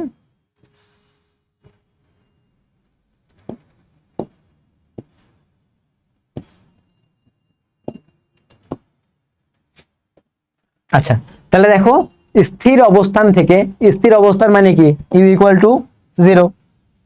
স্থির অবস্থান মানে হলো ইউ ইকুয়াল টু 0। এই কথাটা তো আমি বারবার বলতেছি, তাই না? এই যে দেখো সেজন্য কিন্তু আমি এখানে ইউ ইকুয়াল টু 0 বসাইছি, ঠিক আছে?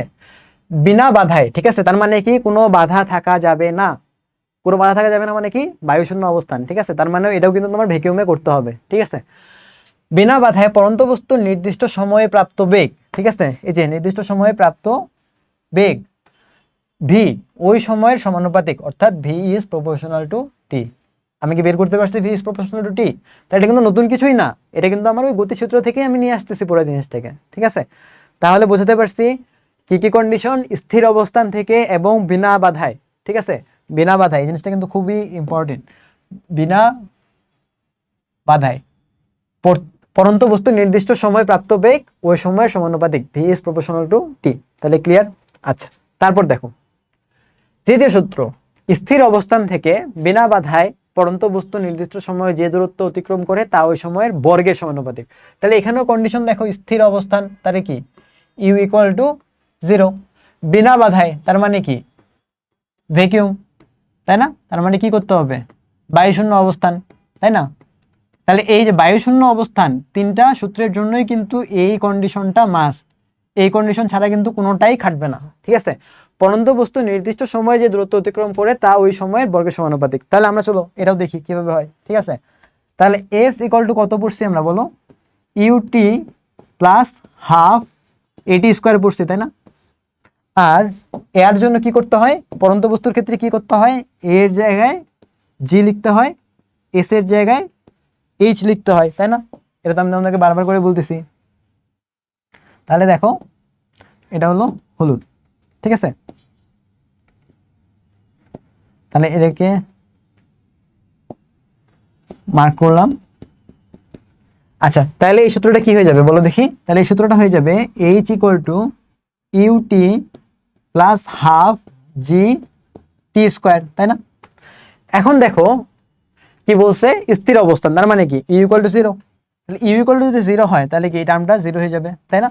তাহলে এইচ ইকুয়াল টু কত হয়ে যাবে, হাফ জি টি স্কোয়ার।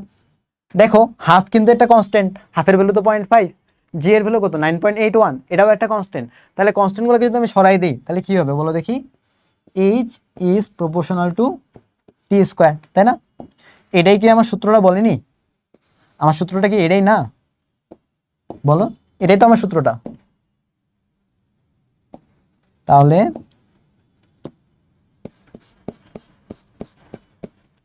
তাহলে আবারও বলতেছি, স্থির অবস্থান তার মানে ইউ ইকুয়াল টু 0, বিনা বাধায় তার মানে কি বায়ুশূন্য অবস্থান, কোনো ঘর্ষণ থাকা যাবে না, ঠিক আছে? No friction. এগুলা কিন্তু কন্ডিশন, কন্ডিশন ছাড়া কিন্তু তুমি কখনোই এগুলা সূত্র প্রমাণ করতে পারবা না, ঠিক আছে? আর আমরা কিন্তু বাস্তবে একটাও করতে পারবো না, কারণ কি বাস্তবে বায়ুশূন্য অবস্থান তো তৈরি করা টাফ, তোমাকে এক্সপেরিমেন্টাল সেটআপে যেতে হবে, ঠিক আছে? বিনা বাধায় পরন্ত বস্তু নির্দিষ্ট সময়ে যে দূরত্ব অতিক্রম করে তা ওই সময়ের বর্গের সমানুপাতিক, ঠিক আছে? অর্থাৎ H is proportional to T square, যেটা আমরা এই যে পেয়েছি, ঠিক আছে? তাহলে তিনটা সূত্র আরেকবার বলি, ঠিক আছে? ফার্স্ট সূত্র, স্থির অবস্থান ও একই উচ্চতা থেকে বিনা বাধায় পরন্ত বস্তু সমান সময়ে সমান দূরত্ব অতিক্রম করবে, যেটা এক্সপেরিমেন্টালি গিনিপালক পরীক্ষার মাধ্যমে সায়েন্টিস্ট গ্যালিলিও বের করছেন, ঠিক আছে? পরেরটা কি, পরেরটা V equal to U plus AT থেকে আমরা ডিরেক্টলি দেখতে পাচ্ছি যে ইউ যদি 0 হয় তাহলে ভি ইজ প্রপোর্শনাল টু টি, ঠিক আছে? এটা কি কোথায় লেখা লাগবে, ঠিক আছে? কি কি কন্ডিশন, অবশ্যই স্থির অবস্থান এবং বিনা বাধায়, ঠিক আছে? তাহলে নির্দিষ্ট সময় প্রাপ্ত বেগ সময়ের সমানুপাতিক হবে। ঠিক আছে, থার্ড কি, থার্ড হলো সেম কন্ডিশন কিন্তু সেম, স্থির অবস্থান এবং বিনা বাধায়। ঠিক আছে, তাহলে যে দূরত্ব অতিক্রম করে তা ওই সময়ের বর্গের সমানুপাতিক হয়। ঠিক আছে, তাহলে H is proportional to T square. আচ্ছা, তাহলে দেখো এখানে এখন একটা ম্যাথ দিছে, ওই তো সেম ম্যাথ তো করাই লাগবে, তাই না? আচ্ছা দেখো, ক্রিকেটের একজন ভালো পেস বোলার ঘন্টায় 150 কিলোমিটার/আওয়ার বেগে বল ছুটতে পারে। সে যদি খাড়া উপরের দিকে বলটা ছুড়ে, বলটা কত উপরে উঠবে? ঠিক আছে, তাহলে মনে করো এই যে ক্রিকেটার, এই ক্রিকেটার কি করছে, একটা বল খাড়া উপরের দিকে থ্রো করছে, তাহলে এটা কত উপরে উঠবে? ঠিক আছে, আচ্ছা ফার্স্ট অফ অল দেখো এখানে কিন্তু সময়ের কোনো হিসাব কিতাব নাই। ঠিক আছে, সময়ের যদি হিসাব কিতাব না থাকে তাহলে আমাদের যে সূত্রটা ইউজ করা লাগে সেটা কি, সেটা হলো ভি স্কোয়ার ইকুয়াল টু হলো ইউ স্কোয়ার মাইনাস 2gh। ঠিক আছে, কেন প্লাস 2gh না করে মাইনাস 2gh ইউজ করছি? কারণ বলটা কি উপরের দিকে যাচ্ছে না, বলটা যদি উপরের দিকে যায় তাহলে কি হবে, জি এর ভ্যালু তো নিচের দিকে কাজ করতেছে, তাহলে জি এর ভ্যালু নেগেটিভ, তাই না? তুমি চাইলে প্লাস দিয়েও করতে পারো, কোনো সমস্যা নাই। ঠিক আছে, ওই ভ্যালু নেগেটিভ আসবে, পুরোটাকে নেগলেক্ট করবা। ঠিক আছে, তাহলেই হয়ে যাবে। আচ্ছা, তাহলে V square equal to U square minus 2gh। ঠিক আছে, এখন তাহলে এখানে ভি এর ভ্যালুসিটি কত? ঠিক আছে, ভি এর ভ্যালুসিটি কত, এই যে দেখো এই বস্তুটাকে তুমি যখন উপরে উঠতেছো, তাই না, এটা তো এক টাইমে যা নিচে নামবে, তাই না? কখন সেটা নিচে নামা শুরু করবে এটা কি একটু বলতে পারবা? দেখো আমি একটা বেগে বস্তুটাকে উপরে থ্রো করছি, তার ফলে কি হয়েছে, যাচ্ছে যাচ্ছে যাচ্ছে এবং কিন্তু বেগ কিন্তু ধীরে ধীরে কমতেছে, বেগ কিন্তু কমতেছে। যেই টাইমে যা বেগ জিরো হয়ে যাবে সেই টাইমে বস্তুটা আবার নিচে নামা শুরু করবে। ঠিক আছে, তাহলে এই জায়গায় ভেলোসিটি কত, এই জায়গায় ভেলোসিটি হলো জিরো, বেগ হলো জিরো। বুঝতে পারছো? আচ্ছা, তারপর দেখো এই জায়গায় যদি বেগ জিরো হয়ে থাকে তাহলে এই জায়গার বেগটা কি, এই জায়গার বেগটা ইউ না? তাহলে আমার দেওয়া আছে কি, দেওয়া আছে কিন্তু ইউ এর ভ্যালু। ঠিক আছে, 150 কিলোমিটার/আওয়ার, এটা কিন্তু ইউ এর ভ্যালু। ঠিক আছে, তাহলে ইউ ইকুয়াল টু কত, 150 কিলোমিটার ডিভাইডেড বাই 1 আওয়ার, তাই না? তাহলে এটাকে এখন কনভার্ট করো, কনভার্ট করলে কত হবে, 150 ইন্টু 1000 ডিভাইডেড বাই 1 আওয়ার মানে কত, 3600 সেকেন্ড। তোমাদেরকে এটা ডিরেক্টলি মুখস্থ করতে বলছি। ঠিক আছে, অনেক হেল্প দেবে এটা তোমাকে। আচ্ছা, তাহলে এখন ভ্যালু বের করি, ডিভাইডেড বাই 3600 কত ভ্যালু আসছে, 41.67 মিটার পার সেকেন্ড। ঠিক আছে, 41.67 মিটার পার সেকেন্ড। বুঝতে পারছি? এখন তুমি জাস্ট খালি সূত্রটা এখানে বসাই দাও, তাইলেই হয়ে যাবে। ঠিক আছে, তাহলে ইউ এর ভ্যালু কত হবে, দেখো ম্যাথটা যদি করি তাহলে ভি এর ভ্যালু তো জিরো, তাই না, এটা তো জিরো, তাহলে ইউ স্কোয়ার মাইনাস 2gh। ঠিক আছে, ইউ এর ভ্যালু কত আসছে, 41.67 স্কোয়ার। আচ্ছা, তাহলে ইউ স্কোয়ার ইকুয়াল টু কত হবে, 2g, আচ্ছা 2hg। ঠিক আছে, তাহলে h ইকুয়াল টু কত হবে, ইউ স্কোয়ার বাই 2g। ঠিক আছে, তাহলে এটা হলো আমি সূত্র পেলাম, h equal to U square by 2g। তাহলে এখন তুমি জাস্ট খালি ভ্যালু বসাই দাও। ঠিক আছে, তাহলে h ইকুয়াল টু ইউ স্কোয়ারের ভ্যালু কত, 41.67 স্কোয়ার ডিভাইডেড বাই 2 ইন্টু 9.81, তাই না? অ্যান্সার কিসে আসবে, মিটারে আসবে। আচ্ছা, তাহলে বের করি কত আসবে, answer square divide by 2 into 9.81, 88.49 metre, 88.49 metre, এটাই কিন্তু অ্যান্সার। তাহলে আশা করি ম্যাথটা বোঝাতে পারছি। ঠিক আছে, একজন বলার বলটাকে এত স্পিডে উপরের দিকে থ্রো করছে, সেটা কত দূর হাইয়েস্ট উপরে উঠবে। ঠিক আছে, তাহলে মনে করো আমি একটা নির্দিষ্ট বেগে থ্রো করতেছি, এই জায়গায় তো ম্যাক্সিমাম ভ্যালোসিটি থাকবে। ঠিক আছে, তারপর কি হবে, ভ্যালোসিটি ধীরে ধীরে কমবে, কমে একটা পিক পয়েন্টে যাবে। কতক্ষণ পর্যন্ত উপরে উঠতে থাকবে, যতক্ষণ পর্যন্ত না বেগ তোমার জিরো হয়ে যাচ্ছে। ঠিক আছে, তারপর যখন বেগ জিরো হয়ে যাবে তারপর সে আবার উল্টা দিকে নামানো শুরু করবে এবং তারপর বেগ আবার বৃদ্ধি পাবে। ঠিক আছে, তাহলে আমার ফাইনাল ভেলোসিটি কত হবে, জিরো। ঠিক আছে, আর ইনিশিয়াল ভেলোসিটি বা আদি বেগ কত হবে, যেটাতে থ্রো করছিল, যেটা আমরা এই যে এখানে বের করছি। ঠিক আছে, 41.67 metre per second, 41.67 metre per second. ঠিক আছে, তারপর হলো এই সূত্র দিয়ে ম্যাথ করে দেবা। আচ্ছা, এটা একটু জিএইচ করে দিই, দেখতে একটু খারাপ লাগতেছে। তাহলে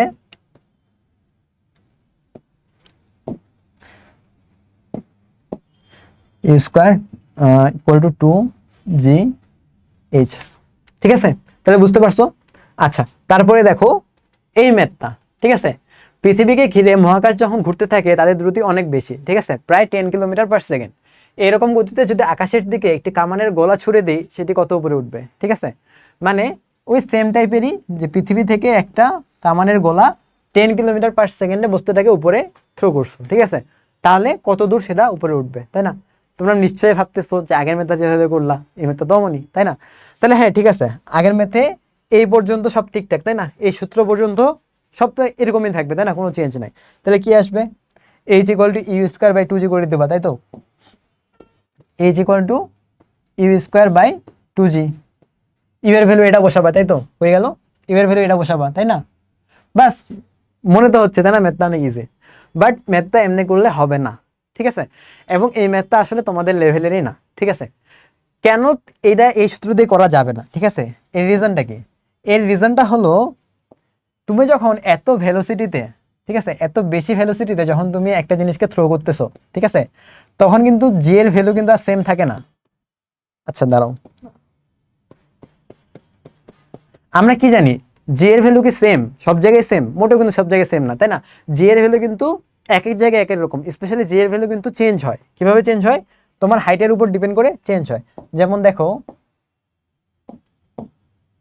এটা মনে করো হলো পৃথিবী, তাহলে এটা মনে করো হলো সেন্টার। তাহলে এই যে এই আর এর জন্য, ব্যাসার্ধের জন্য যে জি এর ভ্যালু, আর তুমি যদি অনেক উপরে যাও, ঠিক আছে, মানে এটা মনে করো এইচ, তাহলে এই ডিস্টেন্সটা কত হয়ে যাবে? ডিস্টেন্সটা হয়ে যাবে না r+h, এই পুরোটা কত হয়ে যাবে? r+h হয়ে যাবে, ঠিক আছে। তখন কিন্তু এখানে জি ভিন্ন হবে, ঠিক আছে, জি ভিন্ন হবে। জি এর ভ্যালু কিন্তু আর 9.81 থাকবে না, ঠিক আছে। তাহলে তুমি যখন একটা জিনিসকে অনেক বেশি স্পিডে থ্রো করতেছো, ঠিক আছে, 10 কিলোমিটার/সেকেন্ডে, মানে প্রতি সেকেন্ডে 10 কিলোমিটার করে ওটা উপরে যাচ্ছে, ঠিক আছে, তাহলে জি এর ভ্যালু কন্টিনিউয়াসলি চেঞ্জ হচ্ছে না। তাহলে জি এর ভ্যালু যদি কন্টিনিউয়াসলি চেঞ্জ হয়, তাহলে তুমি এখানে জি এর ভ্যালু কত বসাবা? তুমি কি জানো জি এর ভ্যালু কত বসবে? জানো না। সুতরাং এটা কিন্তু তোমার নর্মাল ম্যাথের নিয়ম দিয়ে করলে হবে না, ঠিক আছে। সুতরাং এটা তোমাদের লেভেলের ম্যাথ না, জাস্ট দেখাইছি, বইয়েও আছে তোমাদের, ঠিক আছে। কেন এই ম্যাথটা করা যাবে না সেটাও বুঝাইলাম, ঠিক আছে। আর সবচেয়ে বড় কথা কি, তুমি যদি একটা জিনিসকে এত স্পিডে থ্রো করো, সেখানে না আগুন লেগে যাবে, ঠিক আছে, মানে সেই বস্তুটাই আর থাকবে না। সো এখানে কত উপরে উঠবে এটা বের করা পসিবলই না আর কি, ঠিক আছে। আচ্ছা, তাহলে এই গেল আর কি মোটামুটি বিষয়। আর তো এখানে তেমন কিছু নাই, ঠিক আছে। আচ্ছা, তাহলে আমরা কিন্তু একদম চ্যাপ্টার শেষের দিকে চলে আসছি, ঠিক আছে। এখন তোমাদের কিন্তু এই চ্যাপ্টারটা পুরোটাই শেষ করলাম একটা ক্লাসে, ঠিক আছে। আসলে কিন্তু এই চ্যাপ্টারে পড়ার মতো তেমন কিছু নাই, ঠিক আছে। মানে এই চ্যাপ্টারে তোমার জাস্ট ওই ডেরিভেশনগুলো ইম্পর্টেন্ট, ঠিক আছে। s = vt, v = u + at, v² = u² + 2gh, ঠিক আছে, v² = u² + 2s, ওগুলা সবচেয়ে বেশি ইম্পর্টেন্ট, কিভাবে আসছে ওগুলা। আর ওগুলার সাথে তুমি ওই যে পরন্ত বস্তুর ক্ষেত্রে ওগুলা রিলেট করতে পারতেছো কিনা, ঠিক আছে। রিলেট করবা কিভাবে? জাস্ট এস এর জায়গায় এইচ বসাই দেবা, এ এর জায়গায় জি বসাই দেবা, ঠিক আছে। যখন তোমার কি বলে জি জি বিপরীত দিকে কাজ করবে তখন নেগেটিভ ইউজ করবা, আর জি যখন পজিটিভ দিকে ইউজ করবে তখন তুমি প্লাস ইউজ করবা, ঠিক আছে। ত্বরণ বললে ডাইরেক্টলি এ দিয়ে বের করবা, ঠিক আছে। আর মন্দন বললে মাইনাস দিয়ে সূত্রতে বসাই করতে পারো, ঠিক আছে। সেক্ষেত্রে কেয়ারফুল থাকতে হবে। মন্দন বললে মাইনাস কিন্তু মেনশন করা যাবে না, ঠিক আছে। মন্দনও মেনশন করলা, মাইনাসও মেনশন করলা, তখন কিন্তু কি হয়ে যাবে? মাইনাস মাইনাসে প্লাস হয়ে যাবে, ঠিক আছে। আচ্ছা, তাহলে এই গেল আর কি মোটামুটি এই চ্যাপ্টারে এগুলো সবচেয়ে ইম্পর্টেন্ট বিষয়। এখন তোমাদের যদি কোনো কোশ্চেন থেকে থাকে, ঠিক আছে, যেভাবে বুঝাইছি তোমাদের কোনো কোশ্চেন থাকার কথা না, সবই ভালো মতো বোঝার কথা। তারপরেও যদি কোনো জায়গায় বুঝতে না পারো, অথবা আমি আরও কীভাবে ক্লাস নিলে তোমাদের জন্য এফিসিয়েন্ট হবে, কোন জায়গাগুলোতে বুঝতে অসুবিধা হচ্ছে, এগুলো নিয়ে তোমরা উইথাউট এনি হেজিটেশন তোমরা কমেন্ট করতে পারো, ঠিক আছে। অথবা পার্সোনালিও আমাকে বলতে পারো, আমার তো আইডিয়া আছেই, তোমরা আমাকে ওখানে নক করতে পারো, ঠিক আছে। আর তোমরা কিন্তু অবশ্যই আরটিডি ব্রাইট স্কুলের যে গ্রুপগুলো আছে, ঠিক আছে, গ্রুপ আছে, ফেসবুক পেজ আছে, ইউটিউব আছে, সেগুলোতে যুক্ত হয়ে যাবা, ঠিক আছে। লাভ কি হবে? লাভ হলে হবে তোমার, তুমি একটা কমিউনিটির মধ্যে থাকবা, ঠিক আছে। অনেকজনের অনেক রকম কোশ্চেন থাকবে, তোমার একটা প্রবলেম হতে পারে, তোমার গাইডলাইন লাগতে পারে, তুমি সেক্ষেত্রে সেই গ্রুপে পোস্ট করলে কিন্তু তুমি হেল্প পেয়ে যাবা, ঠিক আছে। আর আমার ক্লাস কেমন লাগতেছে এটাও কিন্তু বলবা, ঠিক আছে। তোমার একটা কমেন্ট কিন্তু আমাকে অনেক বেশি ইন্সপিরেশন দেবে, ঠিক আছে। সো অবশ্যই জানাবা কেমন লাগতেছে। আর যদি কোশ্চেন থাকে বললাম তো জানাবা, আর যদি কোশ্চেন না থাকে তাহলে এই পর্যন্তই থাকলো। তোমাদেরকে অনেক অনেক থ্যাঙ্কস আমার ক্লাসটা এতক্ষণ ধরে ধৈর্য সহকারে করার জন্য। আসসালামু আলাইকুম।